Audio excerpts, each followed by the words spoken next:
Go Figure TV. Revolutionary salute. Revolutionary salute. Like, share, subscribe. Welcome, welcome, welcome to the House of Revolution. You know I'm your humble host, the Yamin of Revolution. The Nolan Wells audio should get them arrested. Justice for Nolan Wells. But before we get into that, y'all be sure to wipe y'all feet. That means hit the like button. You in the House of Revolution. Like, share, subscribe, support the platform. Y'all, let's get right to the content this morning. Salute. Before I play this, I want to quickly explain what I did, what you're looking at on the screen, and why I chose to approach this audio the way that I did.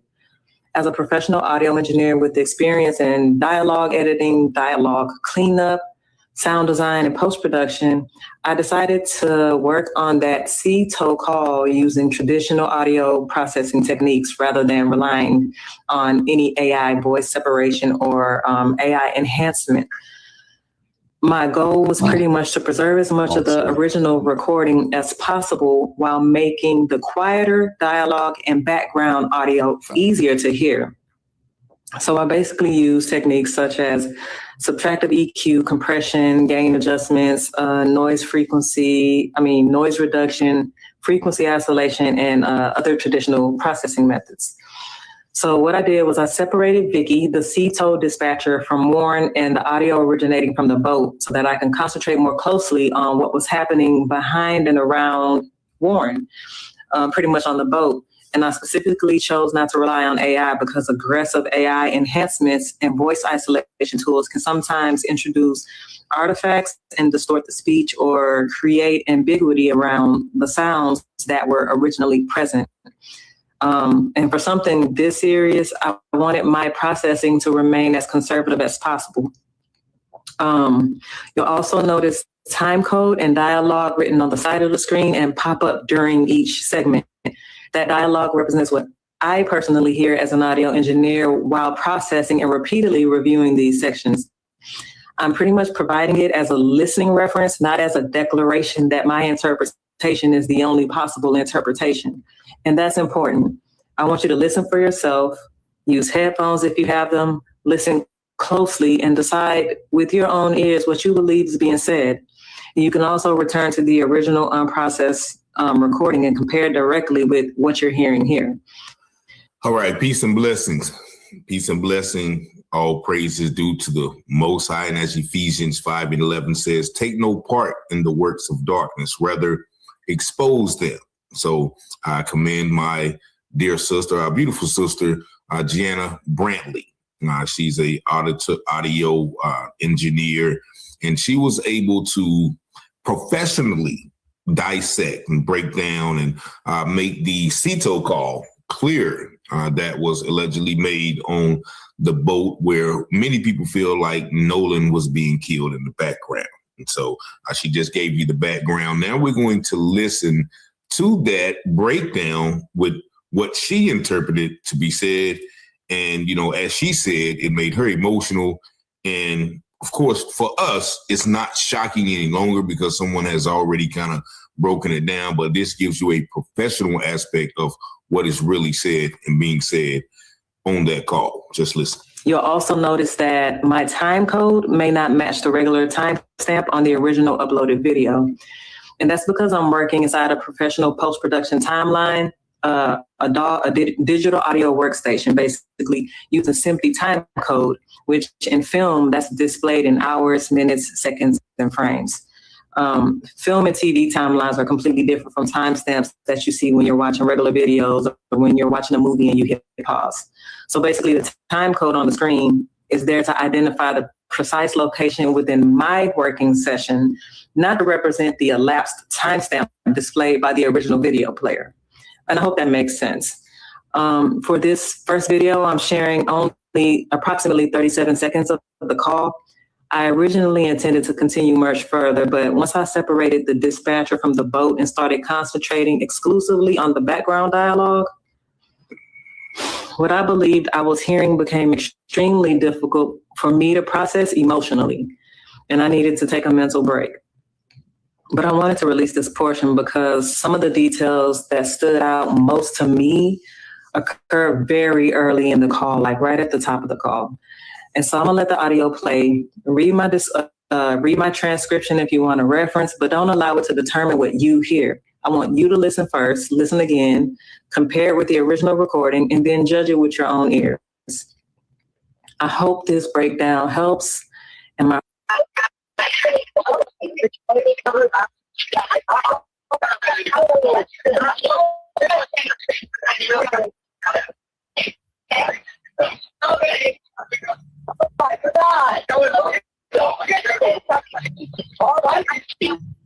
Hey, we're at the west tip of Horn, and our bilge pump stopped working. We're thinking, can y'all please come? We have a membership. Oh, shut the fuck up! And we'll stop it right there before we listen to it again. As you heard the lady say, interpreting what she heard, she wasn't able to emotionally process. She was only able to do and perform this exercise on 30 seconds of the call. So hopefully our sister will be able to get more done so we can hear some of the things in the background. But from what I hear, she is spot on when they said, "Oh, is he really dead?" And somebody says, "Do you think we can cover it up?" And they said, and then the female voice said, "Is he really dead?" And then somebody says, "Oh my God, oh my God." And then at the end of the call, because you remember Warren kept referencing his buddy Bart. And at the end, he says, "Damn it, Bart." Like, you know, when somebody does something that is messed up, it's questionable. That's what it sounds like that "damn it, Bart" means. But let's listen to this call once again from the beginning. We'll break it down piece by piece.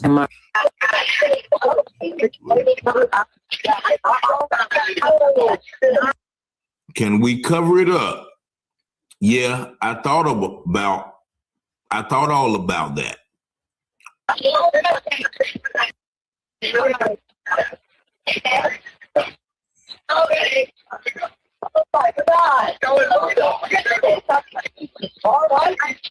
Hey, we're at the west tip of Horn, and our bilge pump stopped working. We're thinking, can y'all please come? We have a membership. Oh, shut the fuck up! And you notice once again, this is at the top of the tow call. And the reason they're probably calling the tow call is to once again handle this emergency. Let's take it from the top one more time.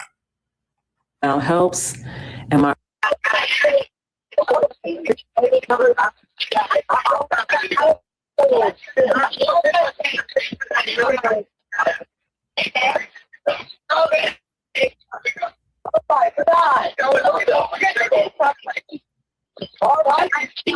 Hey, we're at the west tip of Horn, and our bilge pump stopped working. We're thinking, can y'all please come? We have a membership. Oh, shut the fuck up! So it's the "damn it, Bart" for me at the end that puts me in the mind that maybe Bart is the one who did something to our dear brother. We've heard Warren mention Bart on several occasions, but we do, if this is alleged, what is being said. Once again, I'm not saying it is, I'm saying this is what she's saying it is. We have at least 3 suspects on the boat. Warren, who's making the call, Wyatt, whose name gets called, and damn it, Bart. And several other people, because remember, I think, somebody released that photo. There was at least 7 people on that boat. And somebody else pointed out to me this right here. If you look at this picture, which is alleged to be the scene on the boat, where once again the boat is quote unquote getting towed. but you see a leg hanging up out the boat, which many people feel is Nolan's. But if you look to the left, that guy looks like he is on the phone. That guy looks like he is on the phone. And then you hear a girl basically, real close who you can hear. And then you see another person, in that area. And so to think that this is the point where Nolan, once again, was killed is not far-fetched. If what we hear on that call is true, because they're checking on him, say, is he dead? Is he really dead? Oh my God. So it's almost like maybe they were just up there torturing him, punching him, and, you're going to be our punching bag until we get home type deal. And then they may have went too far. Allegedly. I'm not saying that this is it, but they're yelling like, get up, like they've been, throwing them down, wrestling with them, elbowing them, whatever the case may be. But of course, the two nurses that alleged to have someone had saw the body that was transported said that, he looked like he had been tortured, looked like his face had been burned.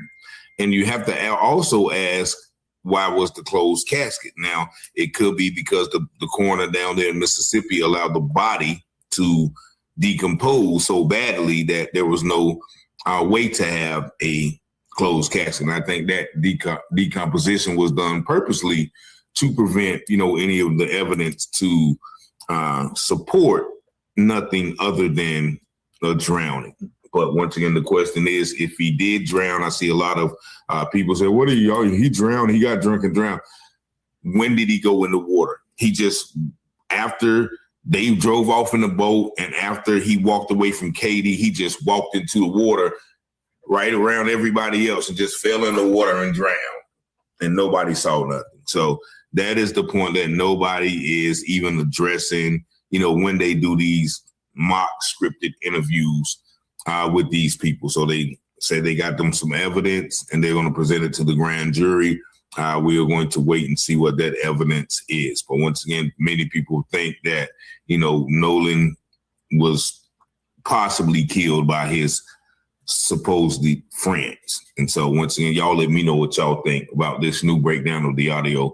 Y'all see the number 919-587-7782. I really think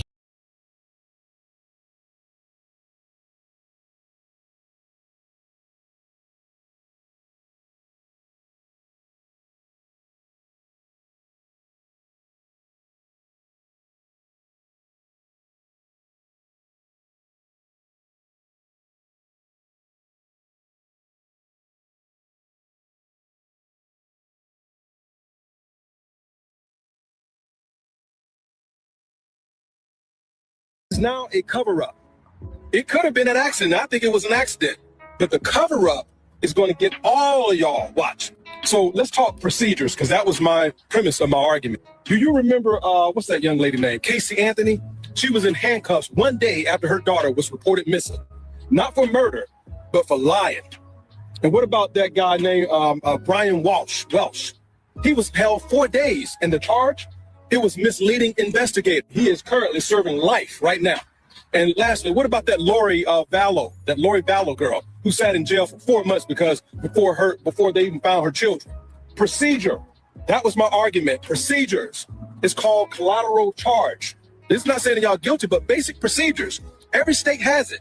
You don't need the cause of death. You need one person whose story that doesn't match or doesn't hold up.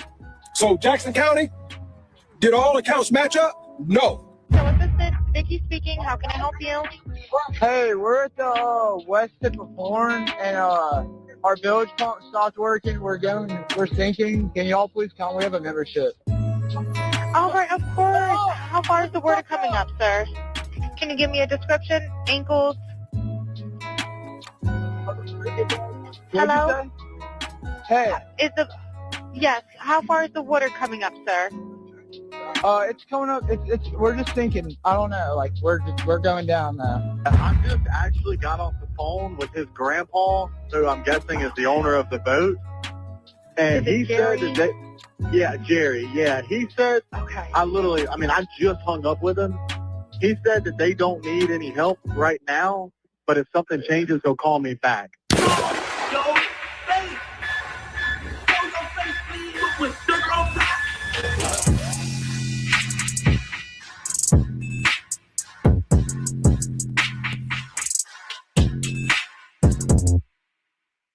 right, y'all. So this Nolan Wells case have taken yet another sick turn. And at this point, it's no longer a situation of us trying to wonder why people aren't locked up. I think at this point, it's just a straight cover up and we got to come to grips with it. Nothing's making sense. And if we, the people, can point out all the inconsistencies, starting with the biggest one where his throat structure and lung was taken out during the first autopsy, then I'm sure law enforcement can do the same. And even if they don't, at what point do people start getting locked up? At what point do these same friends become suspects due to them getting caught in their lies and new evidence coming out every other day? Now, with all that being said, y'all, I know it's a wild ride because just when you think one thing happened, another thing comes out, and then we think something else happens, and then another thing comes out. So I don't know, but all we could do is just report on the updates that come out and see what you guys think about all this. With that being said, we now have audio that was taken from when allegedly the friends that Nolan was seen with called Cito, which is a company that you can call whenever something is wrong with a boat that you're on, and they will come help or rescue you. Now, during that call where the dispatcher put the kid on hold, as y'all know, even when you call 911 or any public emergency line, even when you're on hold, it records what you're saying because it's still recorded. I'm assuming these kids didn't know that because while they were on hold, they were in the background and can be heard speaking on Nolan allegedly being deceased on a boat, as well as talking amongst each other about it as another young woman sounded like she was panicking. Now, I don't know, but now this will make sense as to the 6-hour gap in the time frame that everyone was talking about, and it'll also make sense as to why some people have said boating assistance actually didn't come and the boat was taken to one of the suspects' house, allegedly. Keep in mind it wasn't their boat, so why would they take it to their house? Then remember, allegedly someone recalled seeing them wash the boat out and trying to thoroughly clean it. Why? Now we're going to listen to the full audio and not just the part where you can hear the girl saying Nolan dead and the people speaking in the background, but I want y'all to also listen to the dispatcher speaking to the captain and how their conversation go. Something clearly wasn't right, but I'm going to let y'all be the judge. So we're going to play the audio with the dispatcher where you can hear the people in the background talking, but it may be a little choppy. But shout out to a woman by the name of Jeanette Brantley, who is an audio engineer expert, and she muted the dispatcher and focused more on the background conversations by enhancing it and making it sound clearer. So after we get into all that, I want to know what you guys think. But in the meantime, make sure you hit that thumbs up button, hype the video so we can get into the algorithm. And if you not subscribed to the platform already, make sure you do so now. Let's get into it. Hold up, y'all. There's no way you're watching this video for free right now. Well, you could be getting paid literally just for playing games while this video play in the background at the same time. Only difference is the increase in your bank account. Now, I'm not a little Uber Eats or something to snack on and don't feel like dipping into your own wallet. Play a few games so you don't have to spend your own end. You can hear clearly what's going on. Y'all check this out.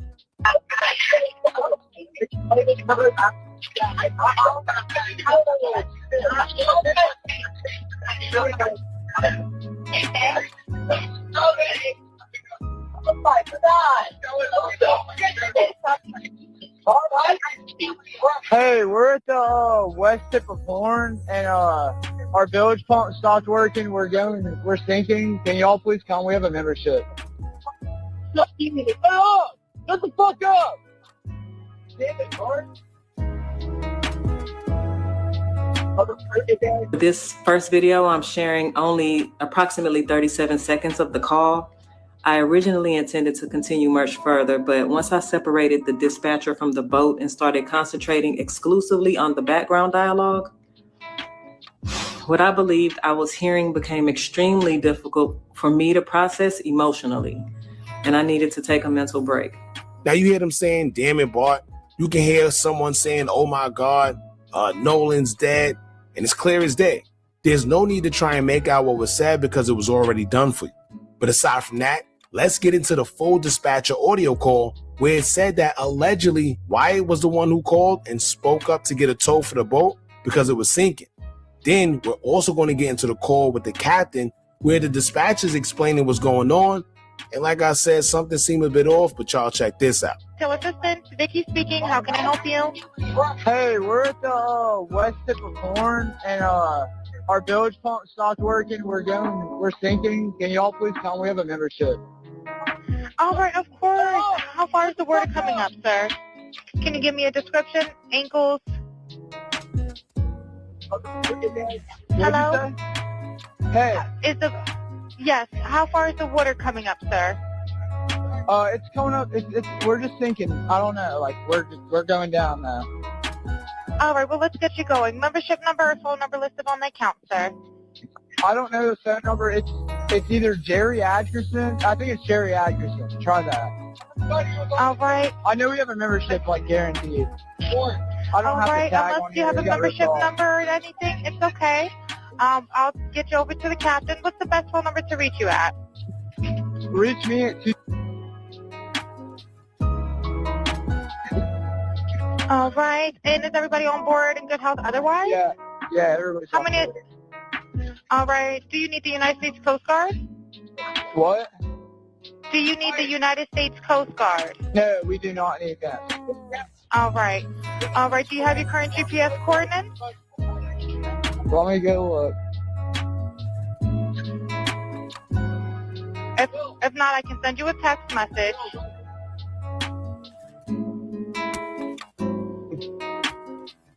North. All right, are you ready? Yes, sir, I'm available. North 3 degrees. By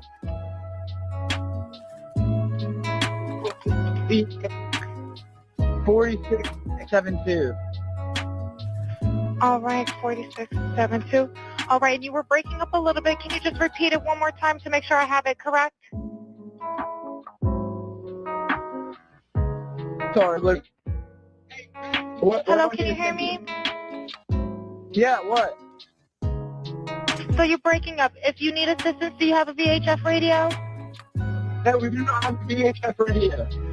All right, well, let's try to get you going because you don't have good cell phone reception. Can you verify your coordinates one more time? Okay, my coordinates are 30 degrees by 14.684 north, and then west by 88 degrees by 46.79. Right, looks like you're on Horn Island, correct? Are you Yes, on we are Horn at Horn Island? Island. Yes. All right, is the boat sinking or you have it aground? We are sinking, yes. Is it aground is the question? No, we're not aground. We are in 17 foot of water. We're in 31 foot of water. All right, have to ask. What do you want to do? Do you want to be towed back? I want to get this boat unstanked and towed back, yes. All right, where would you like it towed to, sir? You can tow it to Ocean Springs or Fort Bayou Lawn. All right, how many adults and children on board? No, there's no children. So, is there anybody on board? How many adults, sir? That was the question.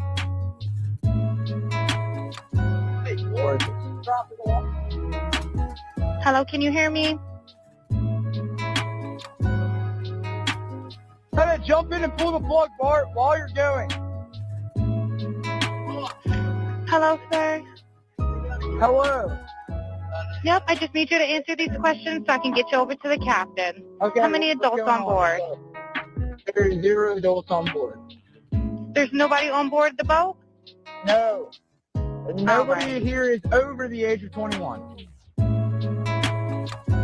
Sir, that was not the question. Is there a person? Is there a person, a living individual on the boat? Is there a living person, someone breathing on the boat? Is there anybody on the boat? There's lots of people breathing on the boat. All right, how many people, sir? Like 7. All right, thank you.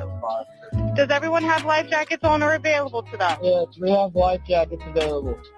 All right, verify what boat's sinking.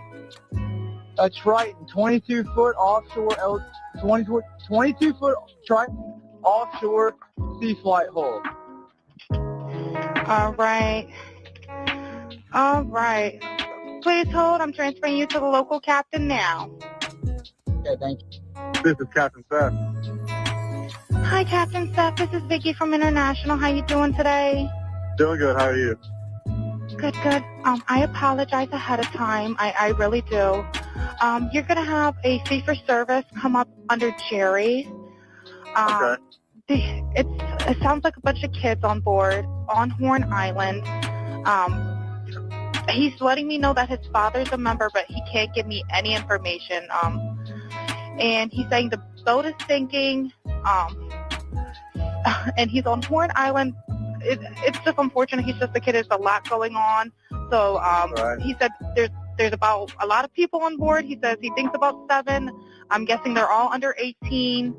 Okay. And I'm not trying to be rude. He wants you guys to go out there and unpump the boat and then tow it in. Do you know what kind of boat it is? He said a Triton 24-footer, but that's all he can give me. Okay. All right. Yeah, I just actually got off the phone with his grandpa, who I'm guessing is the owner of the boat. And Is it he Jerry? said that yeah, Jerry. Yeah, he said, Okay. I just hung up with him. He said that they don't need any help right now, but if something changes, they'll call me back. So Oh, I'm guessing that they may have figured it out, because that's what he said. That they're in a panic and the boat won't crank. yeah, they're in a panic. He's saying the So- bilge is not keeping up. I asked for Coast Guard. He said no, but he's just really upset on the back end. And, I get it. It's a Okay. kid. He just doesn't understand. Okay. Do you still have him on the line? Yes, I still have him on the line. And again, I couldn't find, he couldn't give me anything regarding his grandfather's, membership. So it's just under Jerry fee for service. Okay. All right. Yeah, I just talked to. If you want to, we're so tied up right now. We can't really do any non-member jobs right now. Is Jerry a member? Did you find out if he was a member or not? Yeah, but I'm not sure if it's his boat or what. I'm not sure what's going on with it. But yeah, transfer the kid over. I'll talk to him, and then I'll call his grandpa back. All right. And did you want me to look up Jerry's membership number or anything like that to see if he's up? I know you guys are You can smart. try the cell phone number. Yes, sir. All right. Yep, it's Jerry. Yeah, he's an active member. Hold on. What kind of boat do you have on there? Same boat? Yeah, he's one of your members. Yep, 22-foot Triton. All right. I'll just disregard this one. I'm gonna send you over an accurate one under this Jerry Ackerson one. Okay, he's one of your members. You'll get in a couple minutes. Okay. Okay, perfect. All right. And yeah, just transfer this kid over whenever you get a chance. All right, transferring now. Thank you again, Captain. All Stay righty. safe out there. It's crazy. Have a drink. Oh, it's wild. All righty. Thank you. Now, I don't know about y'all, but listening to that audio, you can clearly tell something isn't right. Notice when she asked how many people was on the boat, he hesitated and still didn't give a clear answer. Why? He ended up saying a number of 7 after putting the phone on mute a bunch of times, and his response was just weird. Now, notice as well, she asked, do you need the United States Coast Guard? And the way he responded, no, sounds very suspect. This is because the United States Coast Guard are basically the police of the water. So if something was on a boat that shouldn't be, whether it's drugs, alcohol, a body, they would find it and they all would have went to jail. So the way he said no was very telling, but that's just my observation. And when she kept asking questions that I guess he had to think about or whatever, you can clearly tell he kept putting the phone on mute. Why? If you know iPhones, you know when you start hearing complete silence like that, someone got you on mute. So why did he keep muting the phone in between the conversation? Now, also, as you can see, he called his grandfather, who is the owner or have boat membership for the tow. Now, either he called his grandfather or somehow his grandfather know. We don't know that part, but we do know that the grandfather got in contact with the Seaboat Company. Now, after we just heard him telling Seato to have them tow it, suddenly now his grandfather is telling the captain that they don't need to tow. How? Why? Why suddenly they didn't need to tow after we clearly hear him on the phone sounding as if they did, because like he said, the boat was sinking. So what changed? And why did the grandfather call? If you ask me, he called his grandfather, explained what really happened, and the grandfather said, are you crazy? Don't call no tow place. We're going to take care of it. Or once again, maybe the grandfather was present. And once again, if Nolan was in fact on that boat like we now kind of see, this would make sense as to why Katie's family picked her up. Because we've been trying to figure out what happened that was so extreme that Katie's family had to pick her up. So if you ask me, being that the grandfather called and canceled the CTO, he should also be looked at as a suspect because now he's involved. He made the call to cancel the tow. Why? Because also remember that picture of the older looking gentleman on that boat that people was pointing out? To this day, we don't know who he is, but now many are pointing out that it's possible that that could have been the grandfather, Jerry. And we will be able to know how he looked, but guess what? He also had a Facebook page that he too deactivated, right? And if you ask me, this is just my personal opinion, but the dispatcher sounds like she really didn't know what was going on. If I had to say, I would say that she's innocent and was really trying to find out what was going on. You can tell she knew something didn't seem right. And I wonder, after hearing that Nolan Wells did in fact pass away with that same group, how does she feel? Someone needs to interview her. But if you pay close attention, they said the grandfather was a member under that captain. So it sounds to me like Jerry, the grandfather, had a friendship or some type of relationship already with the captain, because if you listen to the captain closely, kind of sounds like he was also trying to downplay it, or as if it wasn't an urgent matter, despite the dispatcher clearly telling him it was kids on there and something didn't seem right because they was panicking. Now, who in their right mind is going to leave kids on the water after hearing their boat was sinking and being told that they were panicking? Whether they told me not to go look or not, I will still go. Right now, if you call the police and you say that somebody's doing something to you, but then you try to take it back and tell them don't come, they're still going to come. They're still going to investigate because you initially called whether you take it back or not. So why didn't they do the same? Now, also take into consideration what's going on in Mississippi too when it comes to law enforcement. I'm not sure how true this is, so take it with a grain of salt. But according to residents out there who's also outraged about this, they're saying that when you call the tip line to give information on Nolan Wells, allegedly it goes directly to Judge Ashley Coles, who is the stepmother of one of the kids that was there with Nolan on the boat. Right? So how is that even legal? Like, isn't that a conflict of interest? Or are they just doing whatever they want in Mississippi? I don't know. But as I always say, everything is alleged.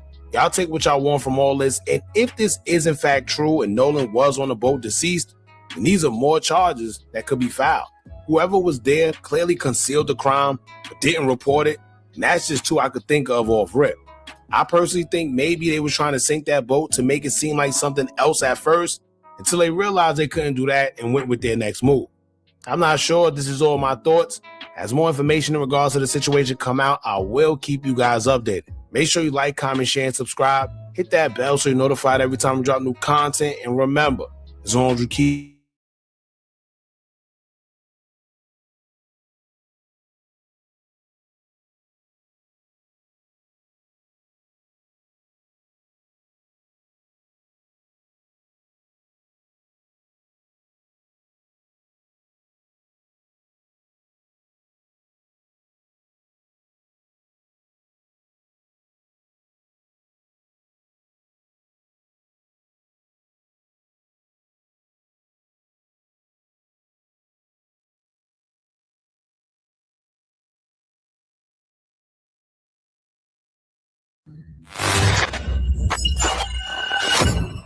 Willie D Live.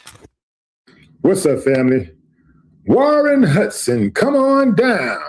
You're the next contestant on Key Sweat's brand new show, Something Just Ain't Right. Yeah, fam. You know, Warren was Nolan's best friend. Let him tell it. But he left Nolan on an island all by himself with a strange girl. Let him tell it. Warren recently did an interview with Officer Tatum. It was a multi-part interview. Warren gave conflicting statements regarding cell phones during this interview concerning the death of 18-year-old Nolan Wells, who was found dead 2 days after hanging out with his good friends, his good friends, right? Now, Warren initially stated that Nolan left his phone on the boat, but later in the same interview, he seemingly claimed or implied confusion over whether the phones from the group were left on the vessel. Now, I just don't see how Warren thought that he could do that interview and fool everybody. You know, it's an old saying, you can fool some of the people some of the time, but you can't fool me none of the time. See, Warren thinks he's one of those cats who thinks he's smarter than everybody else. Otherwise, why would he do that interview and have all of these conflicting stories, making these conflicting statements? He even had conflicting statements in regards to the departure stories. See, Warren, he claimed that Nolan had left with this girl that he never met before. He's a brand new girl. Now keep in mind, fam, they're on an island. It's the 4th of July. Everybody's having fun. You planned this. You went out there. You're on a boat. You went 10 miles to an island. You left the coast and went 10 miles on an island. You're in the middle of nowhere. And you just decide to stay. You know what? I just met a brand new person and I'm on an island. Who in the hell let they ride leave them on an island? Come on, fam. Warren said that Nolan took off with the girl he just met. But then the girl said, no. Nolan went back to the boat with his friends. It appears that the evidence is leaning towards Nolan going back to the boat with his friends. You see, this is Warren having a conversation with Officer Tatum. He's not a real police officer, but he still calls himself a police officer. He used to be a police officer, according to him. He quit after a few years because, it was more money in throwing black people under the bus. So anyway, he's pointing towards, this is where we were. This is where the boats were. Right over there is where we killed Nolan. Nolan's body was found. That type of thing, right? The entire time, he's not trying to give us answers as to what could have possibly happened to Nolan. Where did things go awry? How did we split up and what exactly happened? Give us a timeline on that or anything. The entire time he spends trying to absolve himself from the crime. That's right, I said crime because a crime was committed. I do believe that Nolan Wells was killed, and I do believe these guys know exactly what happened. Yeah, man. I know you. I studied you. I believe they know exactly what happened to Nolan Wells, right? See, if Nolan Wells had simply just drowned, that would be witnesses somewhere. By their own admission, there was hundreds of people out there on Horn Island on the 4th of July. Somebody would have said, hey, man, I tried to stop Nolan from jumping in the water, and he just jumped in the water and killed himself. Man, Nolan bumped his head and rolled off the boat into the water. Nolan jumped into the water, and all of a sudden, the currents overtook him. We tried to save him, but there is no testimony of that, of any of that. No witness statements. Nobody saw Nolan go into the water. Come on, fam. Come on. I was born in the morning, but not this morning. Therefore, I'm a little bit smarter than you think I am. Family. You know what? Maybe it's just me. So let's just do a poll right quick. Give me a thumbs up if you think Nolan's friends killed him. Thumbs down if you say, nah, man, I think you're just going too far with it, man. We ain't got no evidence that they killed him. It's a lot of inconsistent stories, and they had no business holding on to his phone and his keys, knowing that he was missing, and his parents probably needed those keys, and somebody deleted the pictures and videos from his phone, and that was really odd because he take pictures and videos every day. Very odd. I still don't think they killed him. I don't suspect foul play. I don't care what you say. They didn't do it. Come on, fam. Come on now. Come on. Yeah. So Warren was also nervous throughout the interview. Now, I get it.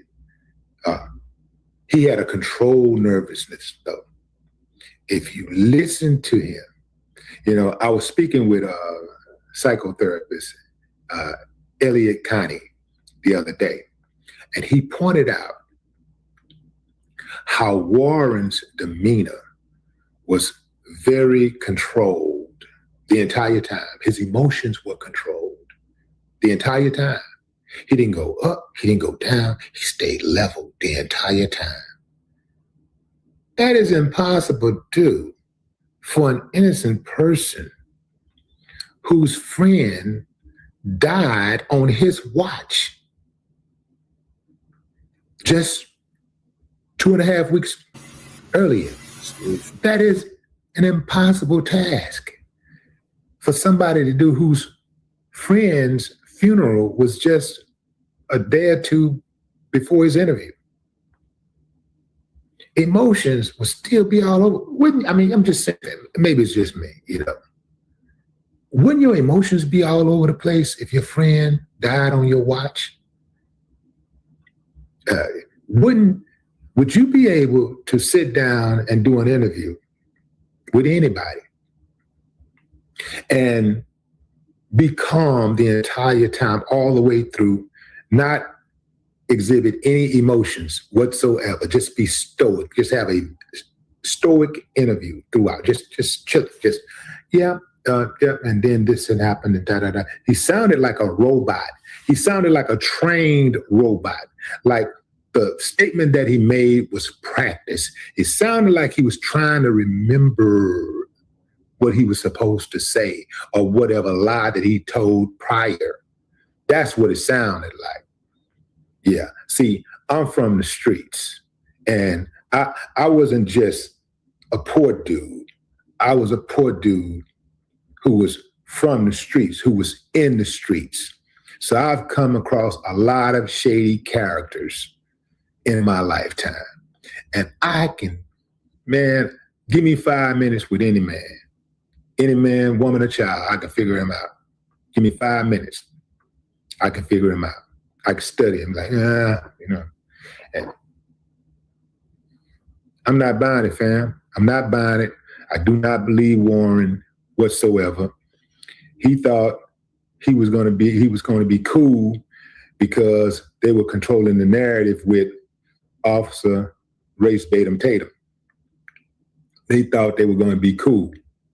They thought nobody was going to pick up on it. We got it. We got the narrative control. There was even a couple of times when he got stuck, and it took him a while to answer questions, and then he fumbled the ball, and Officer Tatum picked the ball up and put it back in his hands. Said, "Here you go, man. Here you go. Now, what you say happened again? Yeah, because it didn't have to go like that, right? Like, I don't believe you guys did that, man. I don't think y'all killed that brother. You know what I'm saying? Because look, I'm black, and I don't believe you did it. So therefore, if I'm black and I'm saying y'all didn't do it, everybody else needs to say y'all didn't do it. Well, I'm black, and I think they did it. But what say you, fam? Drop a comment. I'd love to hear your thoughts. No more talk.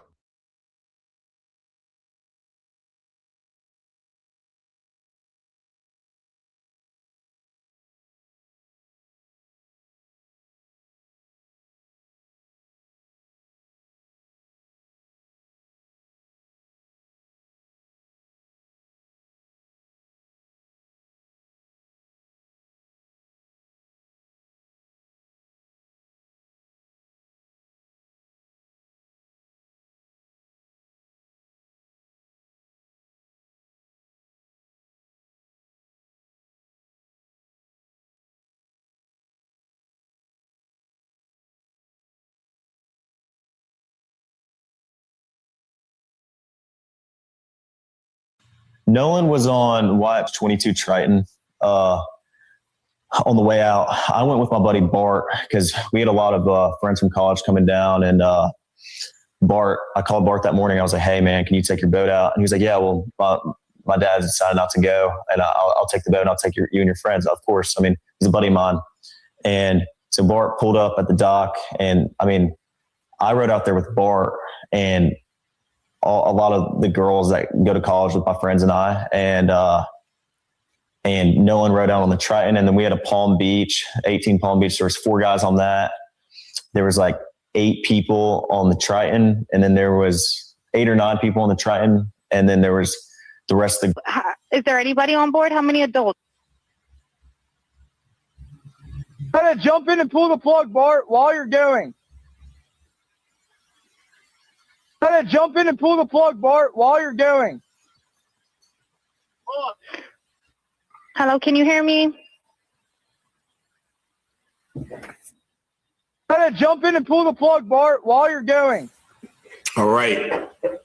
Peace and blessings. Peace and blessings. All praises to the Most High. As the scripture says, all things hidden will be revealed, and everything that's done in secret will be exposed on the mountaintop. And that's what we have been doing here at Taylor House Publishing. You heard the Too Smart for School, Warren Hudson, on the interview first with Officer Ruckus, talking about his buddy Bart. Bart this and Bart that. Bart helped us on the boat. My buddy Bart was this. Bart. A lot of girls rolled out there with me and my buddy Bart. Now, also on that distress call, you hear him said, "Okay, what are you doing, Bart? Jump in and pull the plug." Allegedly, that's what we hear. So everyone has been asking, who is this Bart? And I received the email today from a young lady who was from that area and, you know, are familiar with this group of kids. And she actually sent me some information, once again, with that picture that you now see on the screen. This is the alleged Bart Edmiston Jr. And if you see in that photo, and actually, I can actually take you directly to the website where we got that photo, and you see it right here. Bart Edmiston Jr., 6 feet, weight 190, Ocean Springs, Mississippi. And this is Jones Senior College. Jones College. You see it says previous school Jones College. And he is an alleged punter of all things, you know, regarded as the top punter in the conference. Okay, special teams player of the year. Let's go, Bart.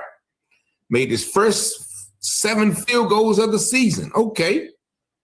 Bart with the strong leg. Hobbies include being on the water, fishing, and hunting. Hidden talent that he's really good at driving a stick shift. Okay, we're going to leave that to be determined.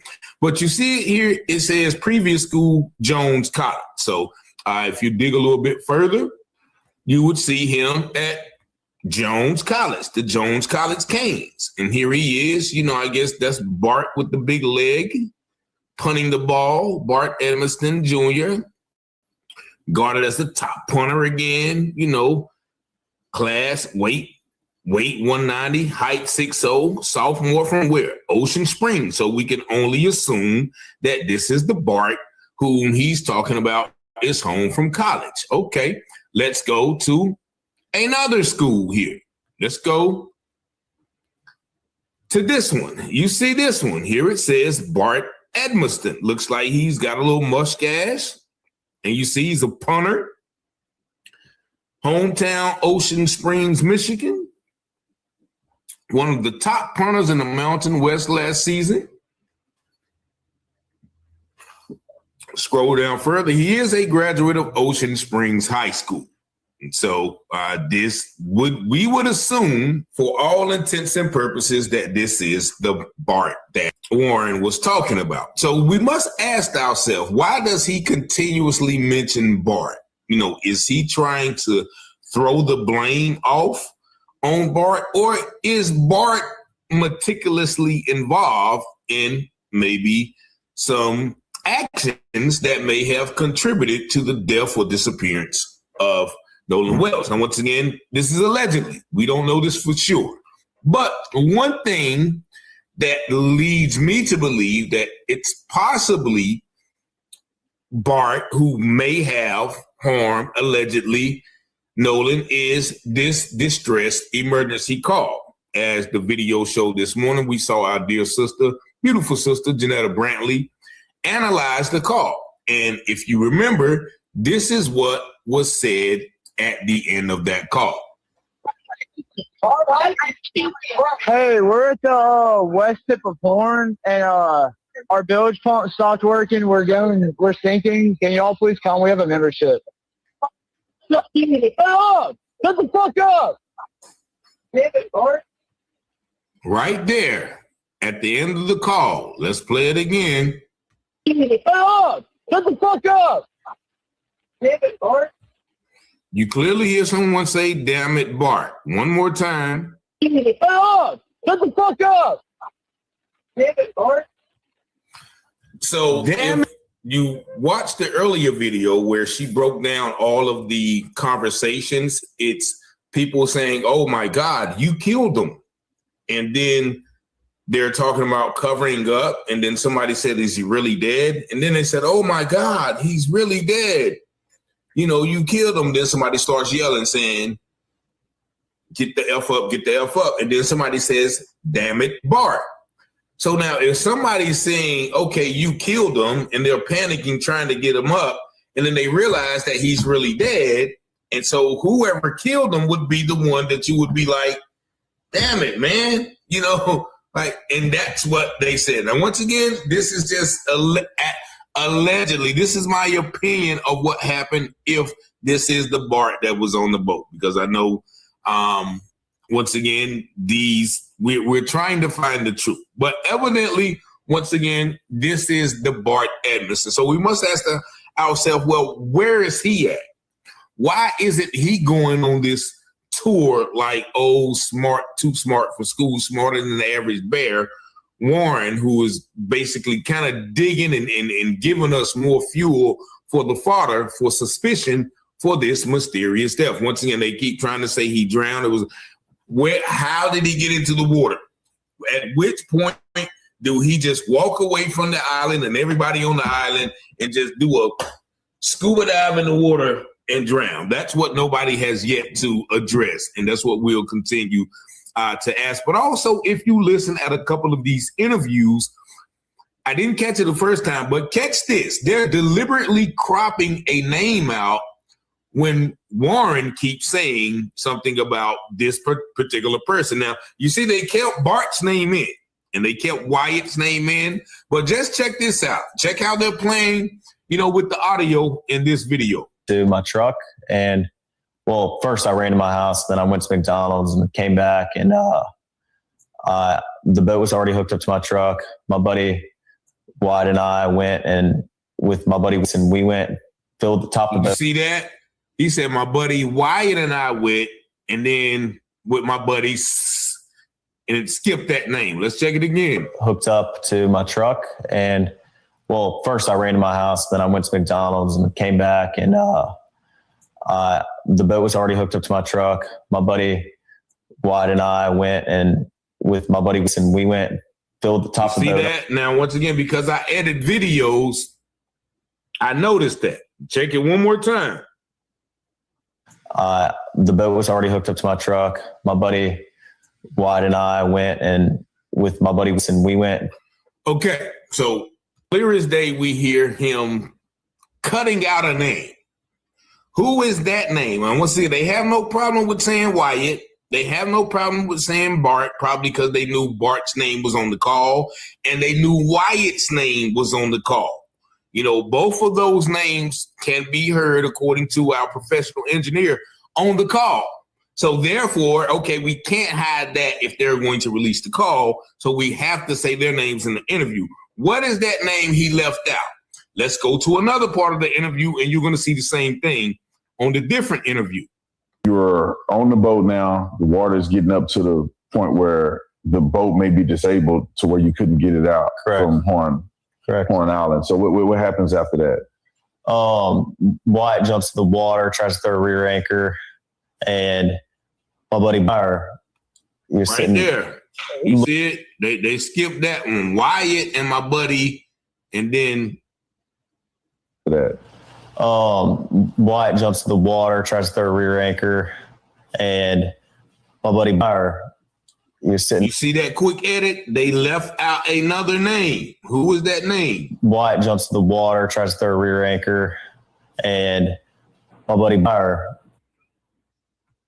All right, so we can stop it right there because once again, we see that these things are edited and they are leaving out certain parts of the story, which, I mean, this is obvious, but nevertheless, we now know who this mysterious Bart character is. And once again, we'll put him on the screen. This is Bart Edmondson Jr. And he is a major player, but he is not parading around. Even Wyatt, I think, made a Facebook post, or his brother made a Facebook post. And now we have this guy, Warren Hudson, who's just making a complete shenanigan of himself going around with these interviews. But we're going to do some more digging, see who this Bart guy is. Definitely looks like the Bart from Ocean Springs who's home from college, who is a punter. His father was a punter, they said. So he comes from a long line of punters in the Mississippi state. And so we're going to keep an eye on this. Once again, there's a lot of information coming out. And we're going to stay vigilant. We're going to stay focused because the scripture says, take no part in the works of darkness, rather expose them. The next verse says, for it is a shame to even speak about the things that they do in secret. And this is what's happening. They're doing a lot of things in secret, and we're trying to keep those things exposed. Y'all let me know what y'all think about this video in the comments. Please keep the information coming. Keep the questions coming, because the more minds that contribute to this investigation, then the more information will come out. But as always, I thank y'all for watching, liking, sharing, and subscribing to this channel. And as always, I pray you have peace and blessings. And as the scripture says, all things that are hidden shall be revealed, and those things done in secret shall be exposed on the mountaintop. Let's go, Rich. Let's go. Be watching Telehouse Publishing, breaking news coverage. Give you the truth before fake news go muddy.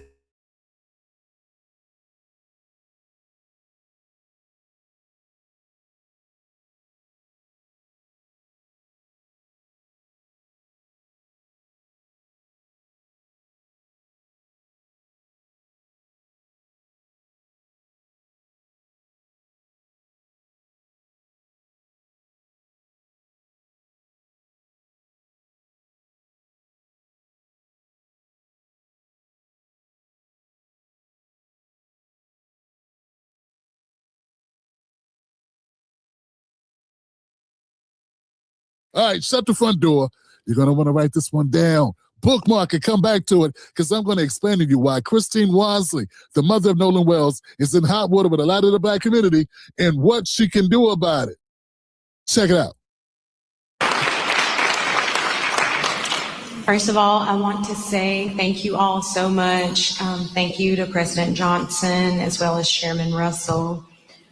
This has been a difficult journey.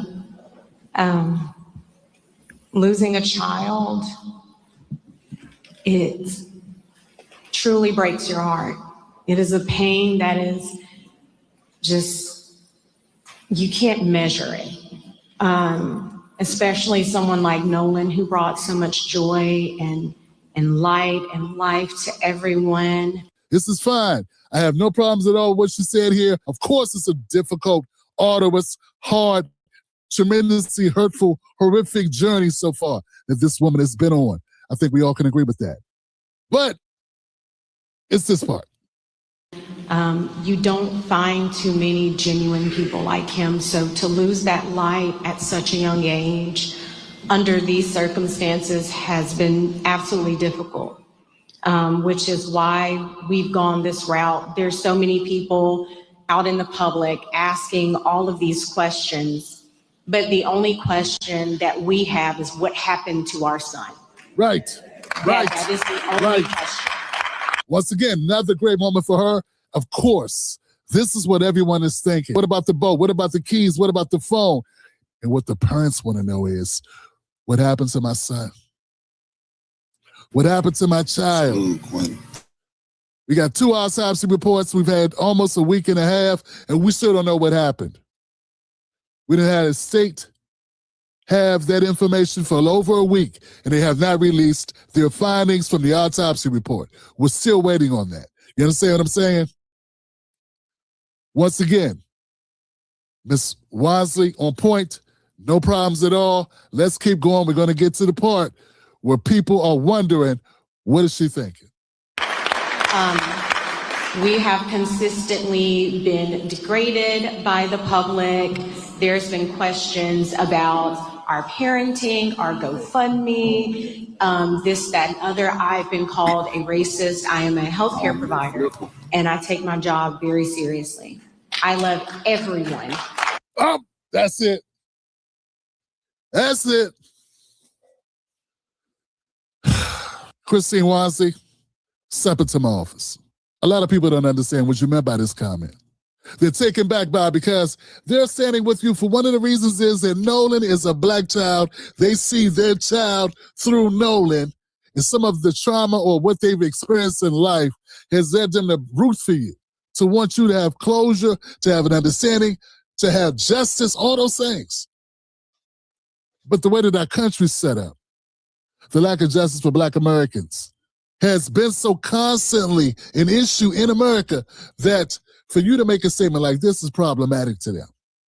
You have to understand that and be able to sit in that and know that and deal with that. And while you sit with that, let me talk to black America for a second. So black Americans that are upset with this, and I understand why you're upset. I get that. My thing is, some of you have jobs. Some of you have jobs. And some of you would like to go back to your job. To me, it sounded like Christine Wansley was saying, basically, I'd like to keep my job. And I'm taking an oath in my job as a healthcare provider to not be a racist. Probably the last thing you want to be known for in your profession as a healthcare provider is to have a racial stigma or to be racially biased in any type of way, because how could anybody ever hire you to do that type of work where it's life or death or someone's health and well-being, and you might not like them just because of skin color. So I believe that part of what she was doing is being defensive of those people that are questioning her, and her not being a public person up to this point. She's not used to people questioning her blackness or questioning her, how does she feel about white people or people of other nationalities. So I think a little bit of grace there is reasonable, but I also want you to know that I understand what you're saying here. Now, back to Christine Wansley.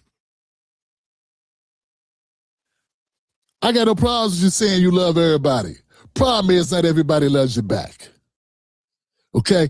That's the problem. And when you make a statement like that, black Americans under the impression that you're being delusional. And I know that you're Filipino, but I can see some black in that Filipino. And when people look at you real quick, they thinking black woman. And for you to say, well, I love everybody, I'm not racist, and these people are, it should not be this way.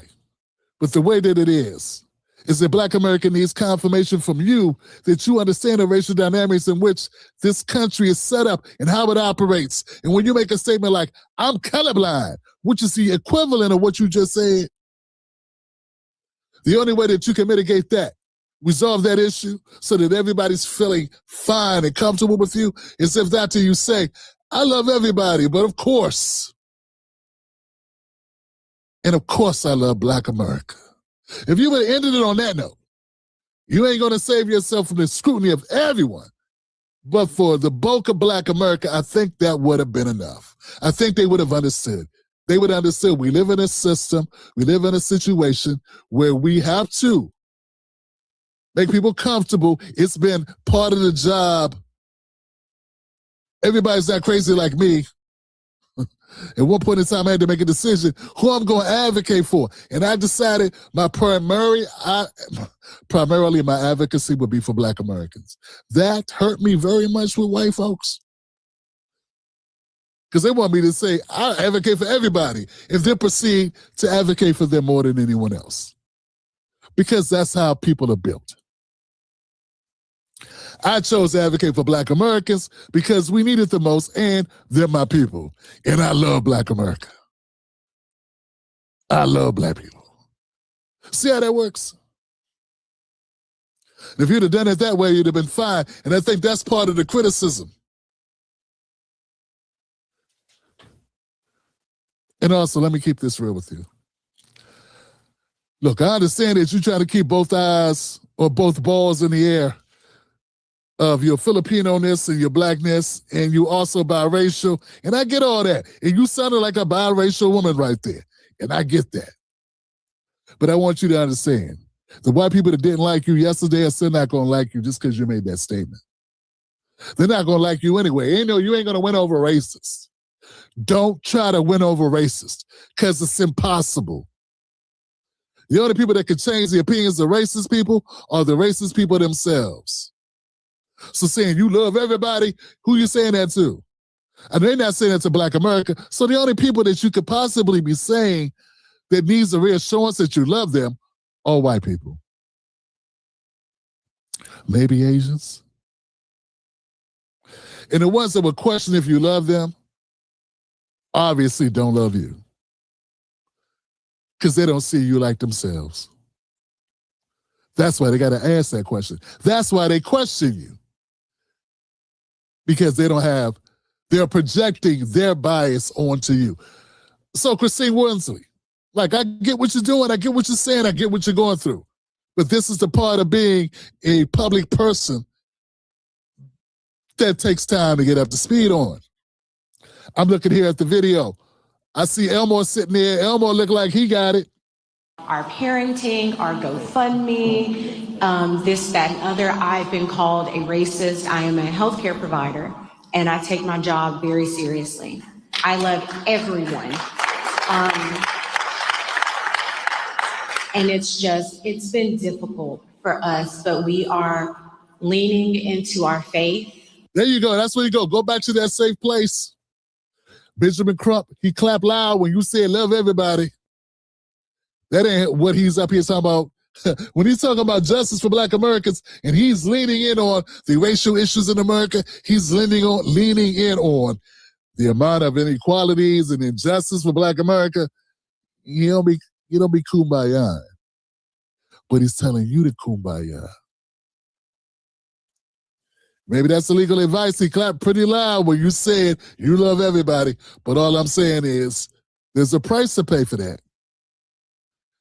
And people need to give you some grace, and you also need to get up to speed on how to project yourself in that moment in time, because it's important for Black America. Because ain't nobody going to have your back like Black America going to have your back. I'm just telling you what it is. You need the numbers. We got the numbers, and we will ride for you and have your back through this process to find out what happened to your son. But to do that, we have to feel like we're riding with someone who identifies, embraces, and loves us back. And it's been difficult for us, but we are leaning into our faith, leaning into one another, also leaning into all of you. There are not enough thank yous, not enough appreciation for what you guys have done for us. And we do. We love you from the bottom of our hearts. Thank you. And so it is our hope that our local authorities will do what they need to do, because us having the preliminary autopsy results and hearing nothing from them, it's heartbreaking and it's concerning, which again is why we are here, why we have asked for this help. So again, thank you all so much for your support. We appreciate you, we really do. Yeah, I think she did a phenomenal job overall. I mean, it's the most difficult situation to be in front of the world, to be grieving, going through this process, being put on the front street. Everyone's looking at you. Everyone's examining, judging you, and trying your best to get justice for your child. We got to remember that this family just wants answers to what happened to their child. That's it. They're not trying to get a book deal. They're not trying to get a reality show. They want the answers to what happens to their baby. For someone speaking off the cuff, no teleprompter. At the end of the day, it is the Mississippi State Medical Examiner's Office that owes not just all of us, but that family answers to what happened. You live in a city, you live in a state, you provide taxes, you pay your taxes. You are owed a level of duty and service from your state. And when the time comes, you demand that those services be rendered to you, and one of those services is a police investigation. A timely, thorough, unbiased police investigation. That's what should happen.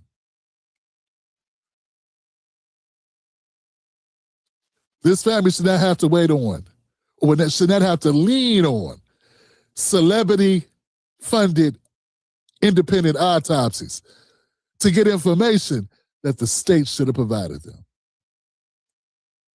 That, my friends, is an injustice in itself. Do you think Christine Wansley did a good job? How'd she do? Are people expecting too much of this family? Are we not expecting enough? What say you? Put it in the comments section below. My name